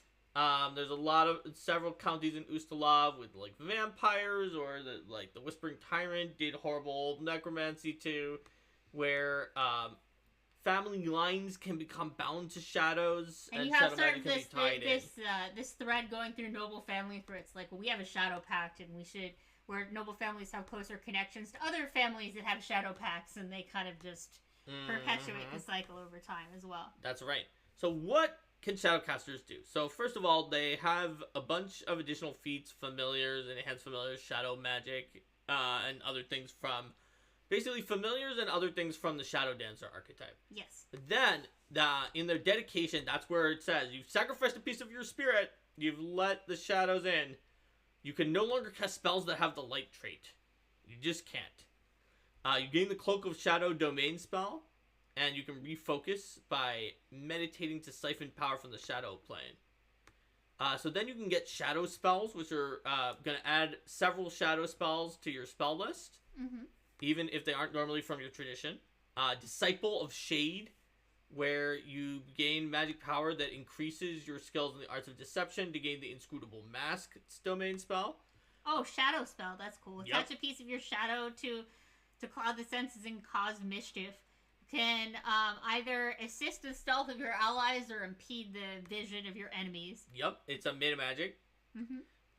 There's Shadow Reservoir, which is one of the coolest things the Shadowcaster can do, where you kind of put some of your magic into a reservoir of shadowy power. It has a spell of each spell level at least 2 levels lower than the highest. It must come from your spell list. You must have access to it, and you must require a spell attack roll or a saving throw. They don't need to be prepared and aren't in your repertoire. So regardless of the way in which you cast spells, you can spontaneously cast a spell from your Shadow Reservoir by using one of your spell slots of the same level.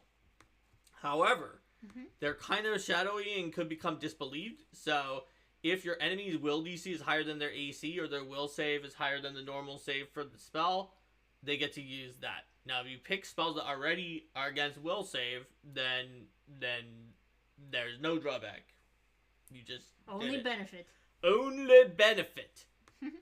There's also Secrets of Shadows, where your Shadow's voice whispers secrets to you, and your reservoir gains more spell slots.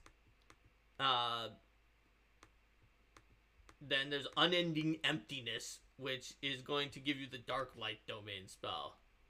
Which is right here. Dark Light. Shadows pour forth from your eyes, creating a field of darkness. Yes, for a minute in a 20-foot burst. It's also a 7th level focus spell, so... Yes, it suppresses light. Light can't pass through. Even creatures with dark vision, but not greater dark vision, can barely see through. And I see it also does bludgeoning damage and negative damage. Yes, it does. It sucks their souls away. And when you cast it, you can choose up to 4 allies to spare from the Dark Light's effects. Yes. And you also are not affected by it. They can even see through the entire situation. And then the damage goes up at 10th level. And finally Inscrutable Mask, it helps you with deception checks to lie and feint, intimidation checks to demoralize, and stealth checks to hide in areas of dim light or darkness. And it scales up. Pretty thematic. It's kind of like a heroism for all of those things, but on a focus spell, which means you can get it back real fast and have it up a lot of the time. So what about Shadowy Companions? So they're a little different. Buddies. You don't necessarily have to be a Shadowcaster to have them. But if you're not, then you might not have access to them. Mm-hmm. So a Shadowhound, which are related to Shadow Mastiffs, are a powerful hound-based companion. They are good at intimidating things. They have an eerie bay that they can emit. Of course they have an eerie bay. And it can demoralize everything around, even though they don't have a language. They don't take any penalties for it. And they have a support benefit of shrouding foes in shadow, which makes it so that basically you and your Shadowhound can become concealed to the creature. You can see a Shadowhound here in this art on this page. That's right. It's helping! It's helping! It is. Then there's the Shade specialization for animals. Mm-hmm. And it is makes your animal closer to shadow. It's uncommon. You gain access to it if you're a Shadowcaster. It gives dark vision and resistance 5 to all damage except force. And its steps go up to 10 feet in dim lit areas. That's right. And then there is finally a section here on Shadow Familiar, which is turning your own shadow into a familiar. A special ability that Shadowcasters can have. So this is one of those custom special familiars that has a suite of abilities that are offered at a slight discount and sometimes has abilities that you won't find anywhere else. So the shadow will naturally become shadow, make itself barely tangible, so that it can slip through tiny gaps and be a lot more resistant to damage. It can easily hide or end its sneak in the shadows of creatures or objects, because, it's a shadow. It can also do Steal Shadow once every 10 minutes to make it an attack, to attack a creature and make its shadow disappear, which enfeebles it. Yep. And it has a shape that looks like yours, even though it doesn't normally meet the requirements for Master's form, because it doesn't have speech. Mm-hmm. Not necessarily, anyway, because it's a shadow of you. So, like, yes. Peter Pan's shadow, it can do gestures, but you can decide to add speech later on if you want. There's also some shadowy familiar abilities that can only be selected by shadow familiars or if you're a Shadowcaster, then you can put it on any familiar. Which are Dark Eater, where your familiar recovers in the shadows. Shadow Step, where your familiar can teleport within the shadows.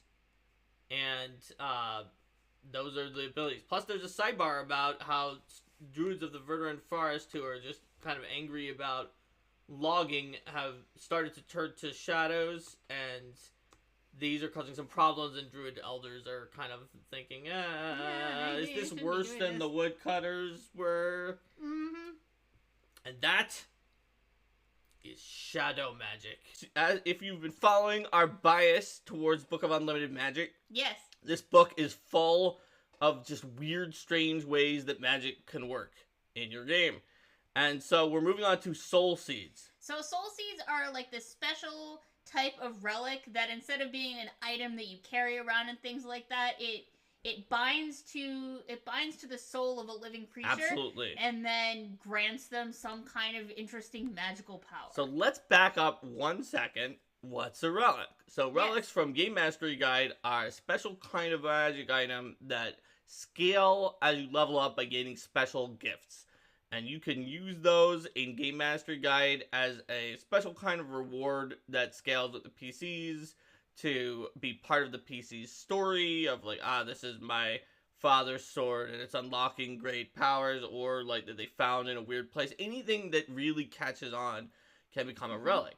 But with Soul Seeds, the relic is you. It's like Linda said, it's connected to you. And so you might have been born with it, and that is what proves that you're destined to be the hero, or you might have bonded with it after you went to a strange area, or you defeated a creature that and then you gain the seed from that creature, or any kind of other things like that. So it basically, other than the fact that there's no physical item, you do exactly the same thing you would do for a relic, but there are also new types of relic and new gifts that exist here that they could be used for any relic, but they are particularly appropriate for soul seeds.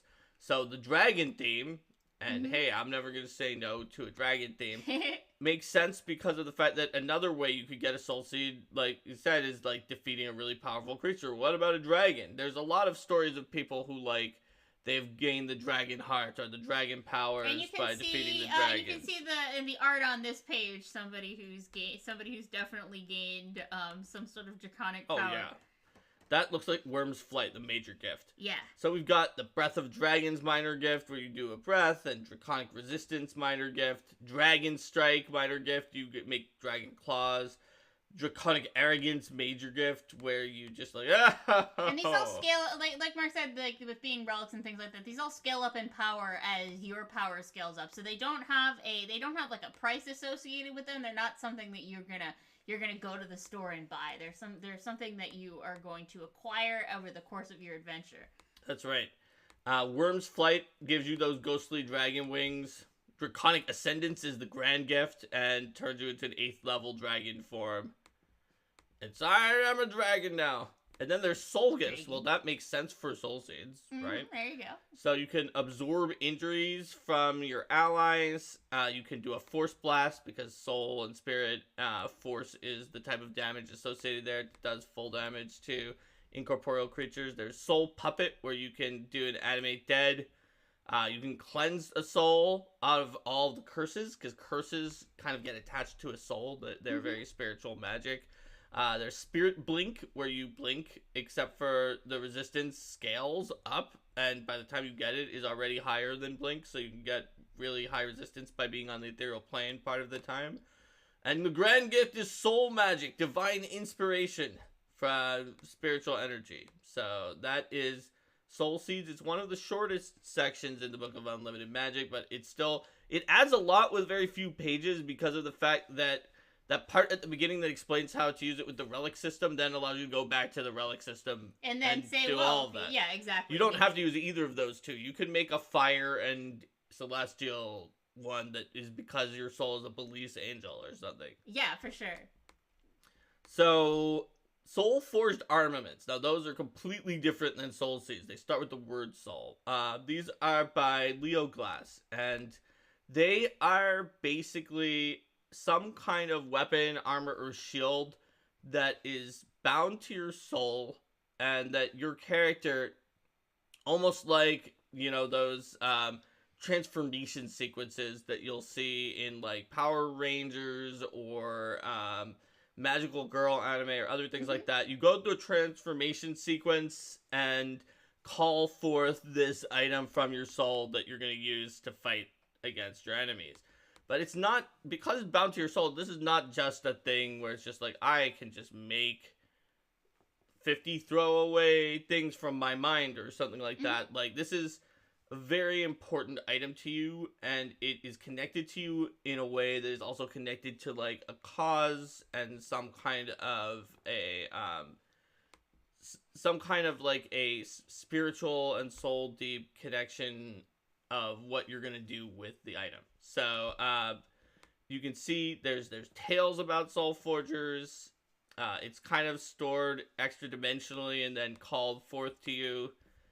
And there's an essence power it has, because once per day, just like, in the Power Rangers, right, they do their fighting and they can get their things, their Zords to fight with, but then occasionally they make the giant Mega Zord because they need to win, or better, more powerful Zords. And this is probably just an outdated reference, because I'm sure there's a much more recent one, but even just any of those, if you've seen any of those anime or any of those transforming people TV shows that are live action, they have a special move that they don't just use every time that the basic enemies appear. They don't just say, oh, well, you know, we found 5 little putty guys in Power Rangers or whatever it is, or like one little basic demon in Sailor Moon or whatever. Oh, we'll just use our most powerful thing to level the entire playing field. We'll just do that every time. They don't. And they do it when the stakes are high, when the chips are down, when maybe you're thinking like, are they going to use it? Yep. Oh no. Yep. And are they going to run out of time? That's the essence power. It's once per day. So it's more powerful than anything else. There's a whole bunch of specific rules because of the fact that there could be situations where your thing is a specific item, or it's your weapons. Your weapon requires ammunition, or those kinds of things. Or it's an attached weapon, and so, like, what the heck happens if it's an attached weapon that's attached to your shield? Mm-hmm. And so you wind up with a soul path, and the soul path is going to give your motivation, and it's a cause, like I mentioned before. And you have to follow your cause, because if you don't, then what's going to happen is that your armament can get corrupted if you act in a way that opposes your cause. And when your armament gets corrupted, then it can wind up giving you a curse. The Curse of Soulforge Corruption. And what happens is you get a special corruption flaw based on what type of armament you have. And when you try to manifest your armament, it might not work. It just sometimes doesn't come when you call it. And then the curse can get worse, and at that point, you automatically can't manifest it, and then it gets destroyed at the final step of the curse. This has a lot of great story potential. The idea of sticking to the principles that cause you to form your group. Yeah, I mean, heck, it's not all just transformation, animated live action shows, right? You could use this for Stormlight Archive, where it's like, oh yeah, but I have my special shard blade, and I can't manifest it now because I'm not following the, the tenets of the particular group of Knights Radiance that I'm at, and so it's causing issues. Because you have to swear the oaths. So you can try to remove corruption by spending 10 minutes to try to cleanse the soul path that you have, but that's never going to get the corruption below stage 1. Mm-hmm. And you can purify with a ritual, which is kind of like an atonement, where you atone to your path and try to get it back. There's a sidebar on Soulforge champions, because champions are really, really likely to become Soulforged. They've already got a big cause. They've got a giant major cause. And it talks about how does it work if your blade ally or shield ally is your Soulforged armament, because you could totally do that. Yep, and it mentions it's much, much easier to get a corrupted path than it is to actually stray so far from your alignment or code that you have to atone it or lose your championship. Mm-hmm. So, like, any of those stories about, like, a GM making a champion or paladin fall for, like, some minor thing, those don't happen to champions in Pathfinder 2nd edition. You have to do something pretty major, but you can actually go off the path for something much more minor than that.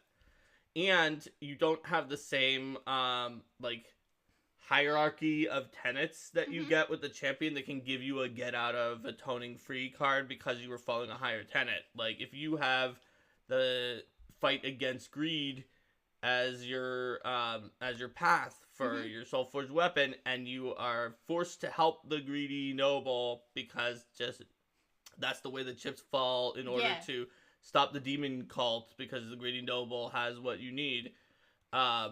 The path doesn't care that you were protecting innocence, even though your champion's code does. So it can be a little trickier, but that's why it's important to work with your GM to pick a good path that's going to have fun roleplay potential, but not be too onerous. Yeah.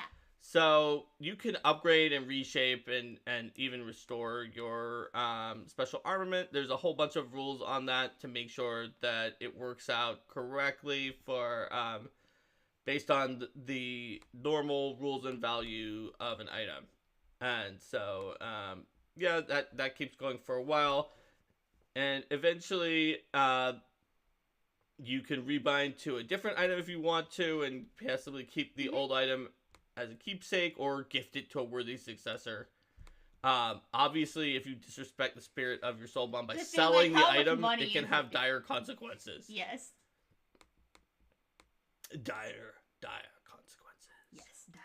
So then there's the Soulforger Architect, which you need to do all of this stuff. Mhm. So your dedication is immediately going to let you manifest your Soulforged armament, and once per day do the essence form. But then there's other fun feats. So like Soul Flare is a reaction when you attack with your weapon or shield and you miss, or a creature hits you with an attack while you're wearing your armor, or you have your Soulforged shield raised that can give you a bonus on attack rolls or AC, depending on if you missed or were hit. And if this turns a miss attack into a hit or a hit against you into a miss, you can attempt a flat check, and your armament might be dismissed. Rapid manifestation is a free action. You roll initiative or hazard attacks you. You manifest your soul forged armament. Mm-hmm. Also, Soul Flare is really scary if it's armor, because if that gets unmanifested and you don't have armor on, that is terrifying. Yes. Then there's Soul Arsenal, where you get a additional Soul Forged armament with its own essence power that you can upgrade separately. Pretty rad, but you can get Soul Forged Corruption very easily. Couldn't you though? Let's see. You could manifest it again later, but it happened off turn, so someone else could attack you while you had no armor. Maybe you want to have rapid manifestation then. Even if you do that, just lets you do it as a free action when the combat starts. Oh, I see. Or a hazard attacks you. Fair enough. Which is generally when the combat starts. A non-combat thing that happens out of combat where the hazard is doing its reaction and you didn't really start combat. Fair enough. So essence powers are the rest of the section. These are the Our Soul Arsenal? Oh, I said that. That's where you get multiple different armaments. So essence powers are the bread and butter, because that's how you choose which kind of Soulforged armament you want. So it is based on a soul deep connection that you have. So it has the lore of that and name that is based on that, and then it gives you a power. So it kind of tells you something about yourself. So do you have an adaptable persona, like a social chameleon kind of person? If so, then your armor allows you to, in essence form, climb or swim and potentially fly. But your corruption flaw, if you get that, makes you slower at movement speeds. Bounding Spirit for melee weapons becomes thrown and returning, even if it already has the maximum number of property runes. The corruption flaw, if you miss, then reroll the strike, targeting your ally nearest to the target. Yep. Deep-seated fear, do you have that? Then you might gain a status bonus on intimidation and be able to demoralize foes who don't share language with you if they see the essence form of your soulbound item. But you can also attempt to demoralize an enemy in the moment you manifest the essence form. That can be pretty cool, but the corruption flaws, if you attempt to demoralize an enemy, you're demoralized. Also demoralizes the ally closest to you. Determine toughness. The status penalties you take from clumsy, drained, enfeebled, frightened, sickened, and stupefied are 1 less. But corruption flaw, when you take a status penalty from those conditions, you also take a -1 penalty to the same statistics. Yep, that's kind of the opposite. Yes. Are you full of harmful malice? Because not all of these are good. Good align. If so, your strikes deal additional negative damage, and once while the armament is manifested, you can cast Harm as an innate spell, basically at the max level that you could. But your corruption flaw is you reduce damage you would deal by half your level. Do you have a heroic heart, by contrast? A +1 status bonus to attack rolls, perception checks, skill checks, and saves, but you get a -1 to attack rolls if you let that corruption flaw come in. Is your spirit full of a healing grace, which can give you fast healing equal to half your level while the essence form is out, and you can cast a maxed out heal. Corruption flaw reduces healing you receive or grant. Magical resilience on armor and shields gives you a status bonus to saving throws and AC against spells. When you can also dispel magic once as an innate spell if you're 5th level or higher. But it's 1 level lower than the max. Yes. But if you get the corruption flaw in this one, then you take a -1 penalty to saving throws and AC against spells. So then there's Planar Bond and Planar Pain, which are kind of almost one thing, but they're two things. One is the armor shield one is the weapon one. Mm-hmm. So Planar Bond is going to give you resistance to a particular energy type or alignment damage type or weakness if you have the flaw. Planar Pain is going to deal additional damage of that type. And also change all of your damage. All of it. It's just like, all of my damage is now lawful because this is my soul. And the corruption flaw is that you take damage of the type of Planar Pain, even if it's a damage you normally can't take because you're, say, good and you're taking good damage, which you normally can't. Mm-hmm. Pull Stasis on weapon. Anytime you hit with the weapon, the target takes a -10 status penalty to its speeds for 1 round, and a critical hit, you immobilize it. As you might imagine, the corruption flaw here slows you down instead. Yep. The Reflecting Spirit, armor and shield, you gain a status bonus to AC against physical ranged attacks. If an enemy's physical ranged attack misses you, you can use your reaction to immediately attempt a ranged strike against the attacker with the projectile that missed. You just kind of like reflect it back. The corruption flaw gives you a weakness against physical ranged attacks. Resolute, and last but not least, Resolute Defiance for shields. Boosts the shield's hardness and gives it some temporary hit points. And if you didn't already have shield block, you've got it when you've got that special shield.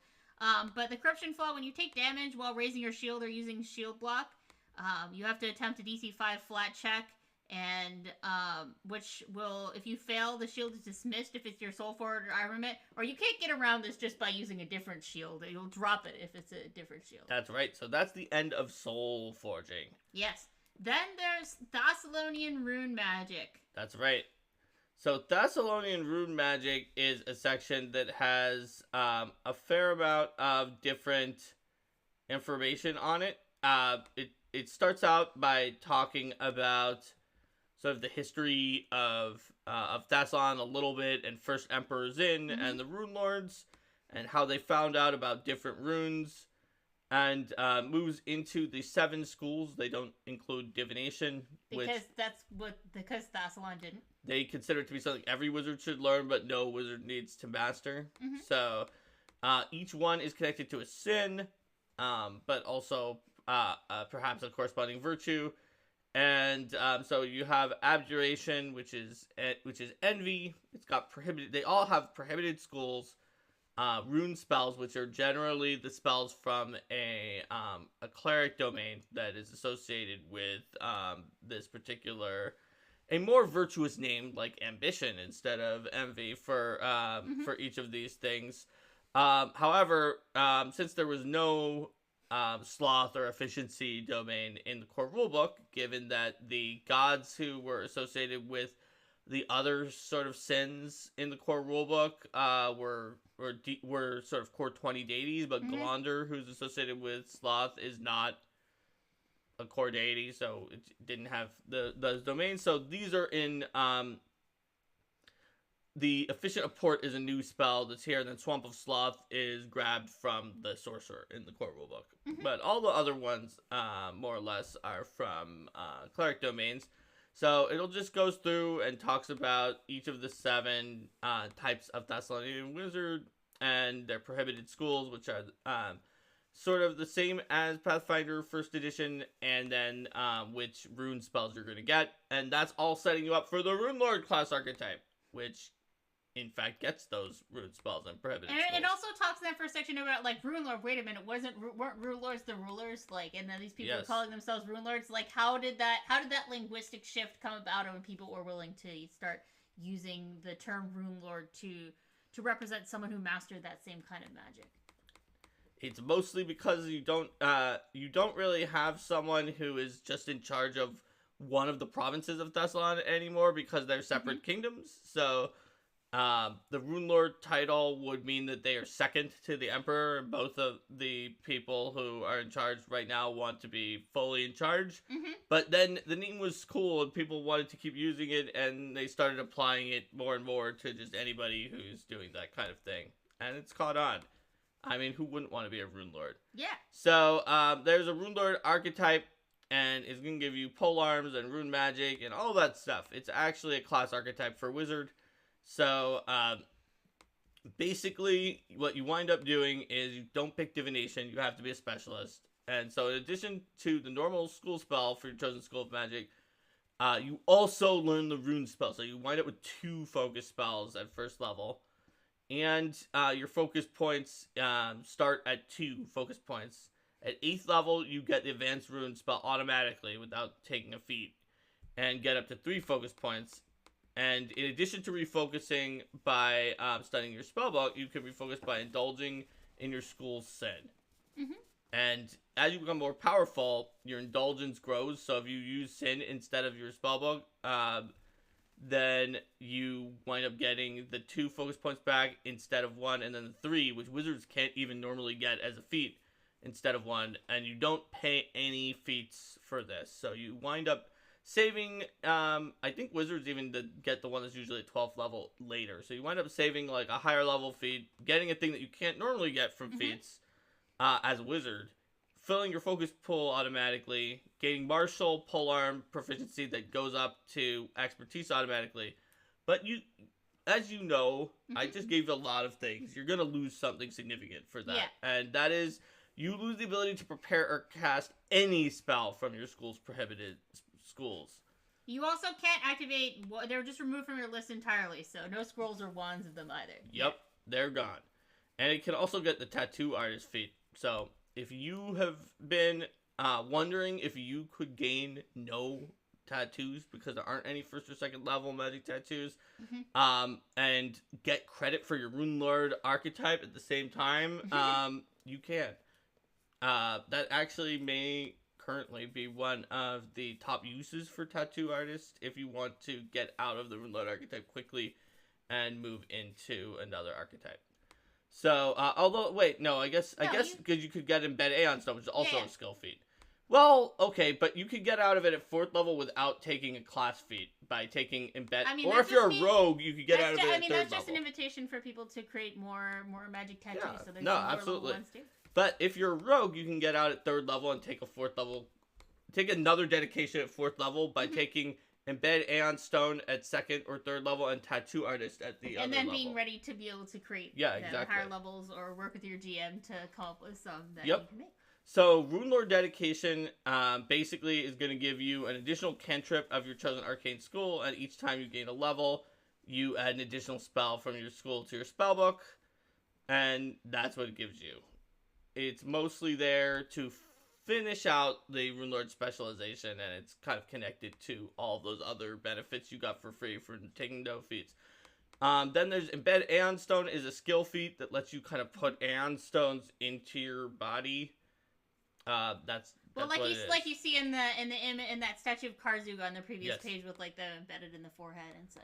The Aeon Resonance feat is going to give you the resonance power of one of the embedded Aeon Stones you have. Even though you don't have a Wayfinder, and you can take it again at 8th level and gain up to 4 instead of 1. Yes. Yeah, that's a lot. Polearm Tricks is a 6th level feat to get critical specialization with polearms.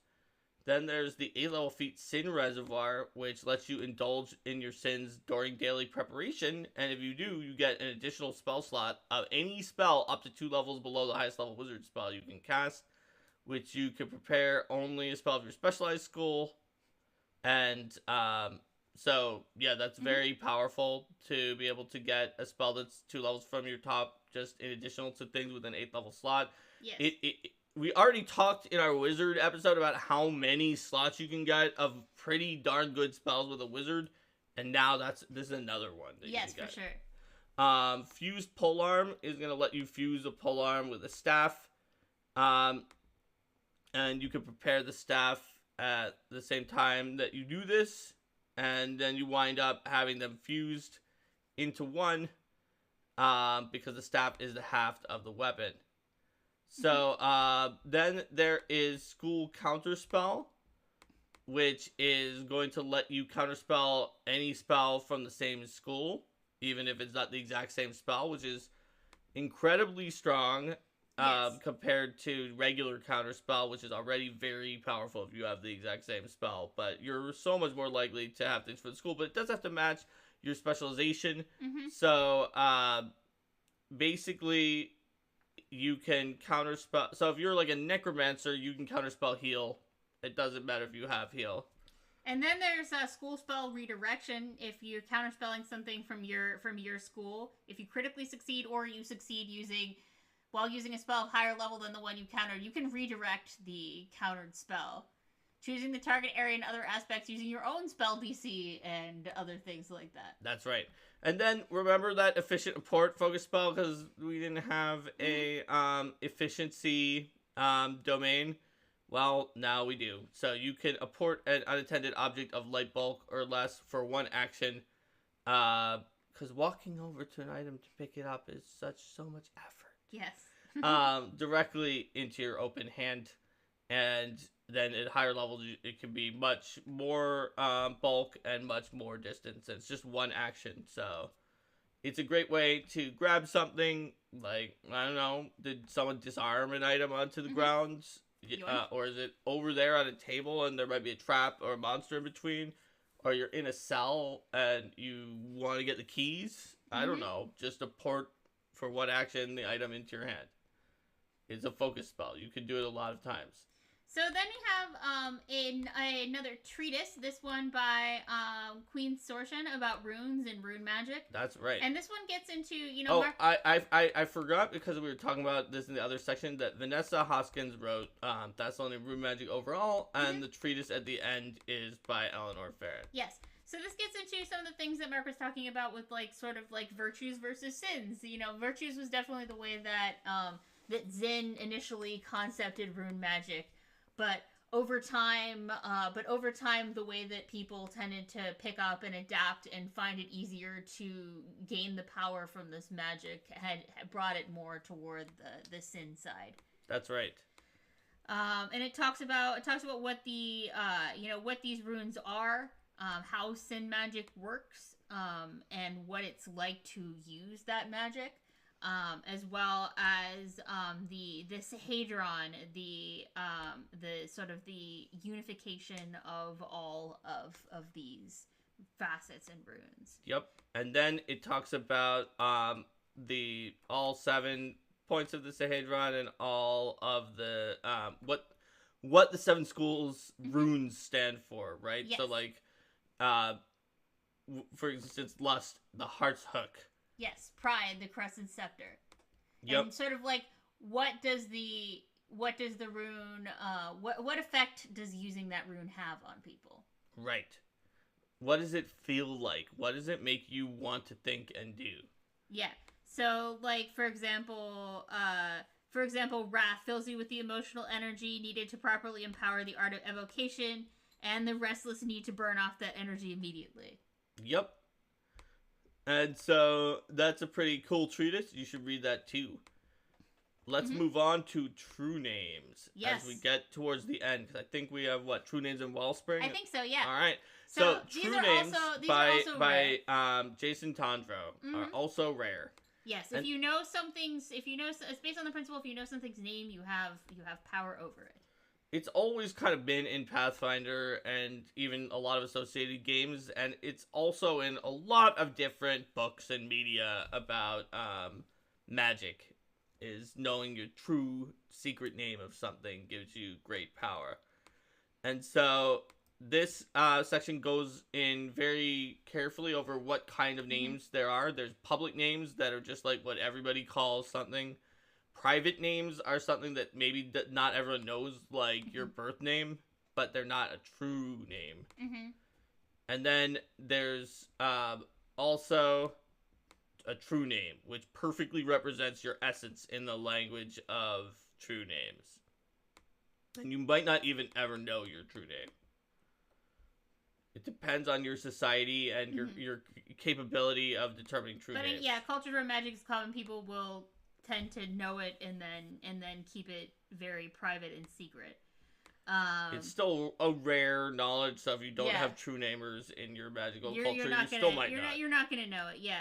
So if you know your true name, there's some benefits you can gain from knowing your true name. But of course, if other people learn it, then that's a problem. Pretty much everything has a true name, but sometimes creatures from other planes or universes or things like that may not have a true name. Because the laws of magic are different. They may be nameless things. Yes. And if you decide, you can as a GM, you can decide like, are there nameless things? Does coming into this reality confer something a true name? And if there are nameless things, it talks about sort of how to handle them. You basically cannot actually affect them without line of effect. Like scrying and sending just don't work, because those spells often are like, you need to know the name of the person that you're sending it to. It's like, psych, you don't, because they don't even have a true name. Yeah. They can come up with some kind of a fake name, but it doesn't, without the true name to kind of hang it off of, it just kind of melts away, and then you just can't do it. So then there's a section on learning true names. Basically, the gist of it is that this is something that is completely at the GM's discretion for you to learn true names, and even if you're using this rare system, you can't just automatically do it. Yeah, and you should almost always do a research subsystem that makes it a whole minigame and a quest to find a true name, instead of using the simplified research system that's here, which you should almost never use, but you can use it if you don't have time to create a library research subsystem. The learn name activity specifically talks about it's like it talks about, like, this shouldn't reveal the true names by default, but it may lead to clues regarding the true name. So if you're like, okay, you can definitely use it for clues. You should almost never use it as just like, oh, I spent a week of downtime and now I have the true name. But you might have to if you don't have time for the full thing. Yeah, so it's like you find critical success, you find private names, and you may find hidden fragments of the true name or clues about it. So this is sort of like as the GM, do you want to do like a scene where there isn't like figuring out the whole name, but is like getting some clues or things like that with the simplified research? Then you can do this. And so once you have something's true name, you can use it to defeat them. And by defeat them, I mean even control them in some ways. So you get a +2 circumstance bonus on a host of different checks against them because of their true name. You can use the reveal true name skill feat in an attempt to get them to do what you want by threatening them with their true name. And that's kind of a typical thing that you would do, is threaten them with their true name, and then they have to do what you say. It's kind of like coerce. Yes. But you could also use the catch your name spell if you know your own true name, I think. Yes, requirements you know your own true name. And that's where someone says Linda Zayas Palmer, and then as a reaction, she's like, I know the private name of the person, not the true name. I know who just said Linda Zayas Palmer, and their precise location. Yes. And then compel true name, where you compel someone by their true name to force them to do whatever it is that you want them to do. And it can't be self-destructive, but other than that, yeah. And basically, at that point, they have to do what you want completely. Like, it's not the same as compelling them, where they do it out of a sense of self-preservation, and if they think you're gone, they might not do it. They have to. But this is dangerous, because if they critically succeed, they learn your true name in turn. Yes. If they succeed, they learn a fragment of your true name. And if they fail, then they do as you command for 10 minutes, or critical fail, 8 hours. Yes. And there's the invoke true name cantrip, where you just spend one action and speak the true name. And which highly implies that you're using your true name to compel theirs. Well, you're connecting to them with their true name, and so that's how they might wind up with figuring out yours. Yeah. So you can spend one action to make them flat-footed against your spells and take a -2 circumstance penalty to saving throws against your spells. So it's much harder for them to resist. And if they take damage from one of your spells, after that they gain weakness equal to double the level of invoke true name. So this cyber here talks about what does it mean to know a fragment of a name. You can still use true name abilities, but the degree of success is 1 lower. Yep. So it makes it it's usually not super worth, but you can try it anyway when you know the fragments. Yes. And then there's true name amulet, which is a magic item that bear the true name of a single creature, And basically, you can use the true name abilities with the amulet. Mm-hmm. All right. Very cool. So I think that the last one we have there is Wellspring Magic. Wellspring Magic. Yes, and Elf was saying that Linda is the one who must not be named. Clearly. Yes. Clearly. Wellspring Magic is kind of an out of control wellspring of like magic within you that not only gives you back magic throughout the day, but it's so overflowing that it can create wild magical effects. It's beyond what you can control. Yes. Yes. And so it's a spontaneous spellcaster class archetype that basically is most appropriate for oracles who always struggle with how much power is outside of their control. But or like a sorcerer. Sorcerers are like, what's in my blood?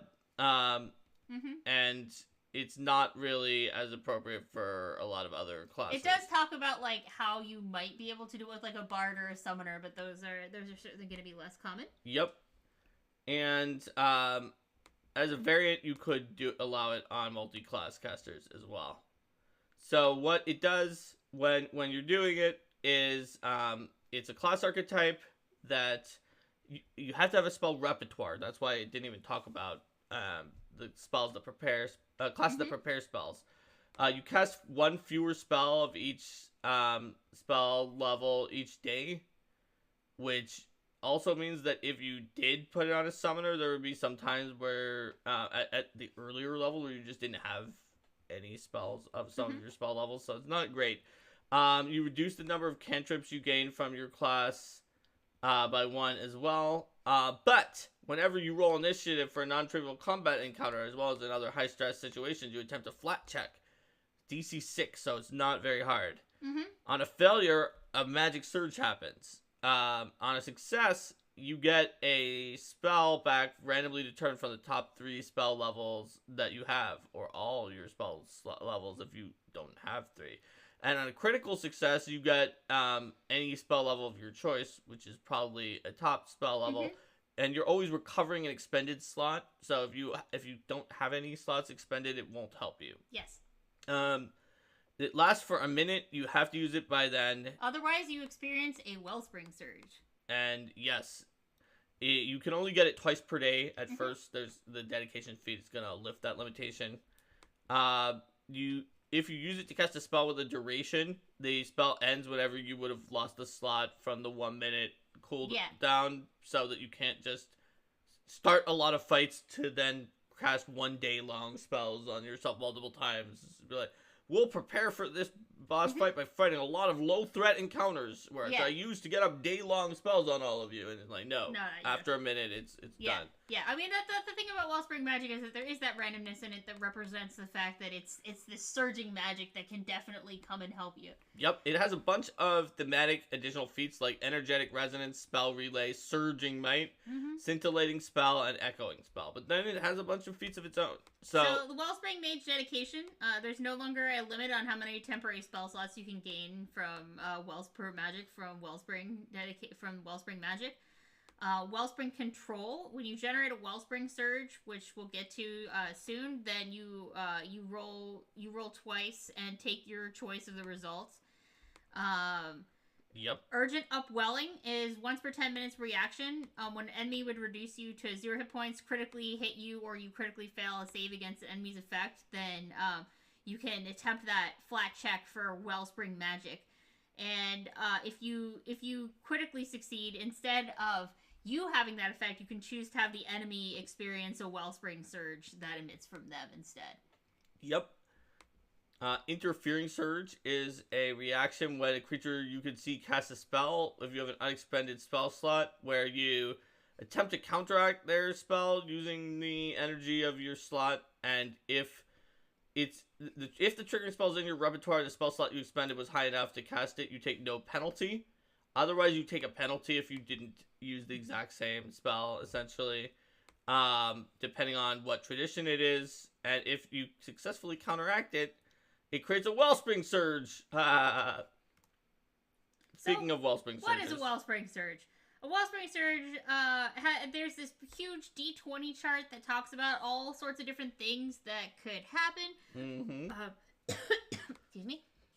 When you have giant energy damage burst, positive energy healing, a siphon that makes everything, mass siphon that makes everything weightless. Magical nemesis comes out and attacks. Monstrous transformation that turns like your arm into a crab or something.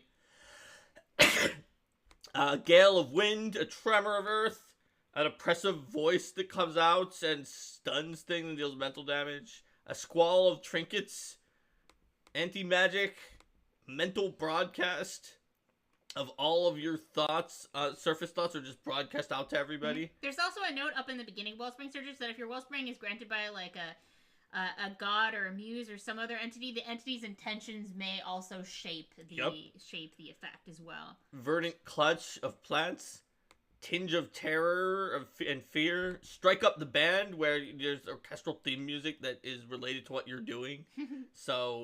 But it can be a very big problem if you're sneaking. It makes stealth virtually impossible because it would be like durner, durner, durner, durner, durner, durner, durner. It's just following you around. Yes. It's like, life sap, where you drain your life force and strength. That's not great. Ablative barrier, which creates a protective barrier. Luminous pests, tiny flying colorful creatures. Emotional turmoil, a lot of emotional surge coming through. A downpour of water, or a spell surge, where you immediately cast any spell in your repertoire if the surge's spell level or lower. That's a good one. 3 actions are fewer to cast. So that's the end of the Book of Unlimited Magic, but it's not the end of the entire book. Because, as usual, at the end we have the Gloss-Dex, which describes all of these tells you what all these important things are that appear in the book and where to find them. From Aberration through Wizard. Yes, indeed. And there's all sorts of things here. Let's see, this book doesn't have a secret message. I would say that the longest thing that's in here is until the next time you make your daily preparations, yes. Which is also in there. So it cites both things. It cites not just things in this book, but also things in like the core rule book and the APG and stuff like that to help you find where you are going. And you can tell it's not a Lost Omens book because it does not have a message down there, but also it does not have Married in the OGL. Yes. I think, unless it does. Does it have Married? I don't think it does. Oh, it doesn't have Married. It does have some other ones, though. It's got some angels and some daemons and some demons and stuff, but it does not have Married. It does not have Married. All right. Well, we have it. There you go. And, of course, there's the masthead at the end. Yes. Be biased. And the back cover that tells... the ad for Guns and Gears. Well, we'll be biased to that. The back cover sees the secrets. That is our biased reaction to Secrets of Magic. That's right. Thank you all so much for joining us. Let's go ahead and say goodbye to YouTube. Bye, YouTube. Bye.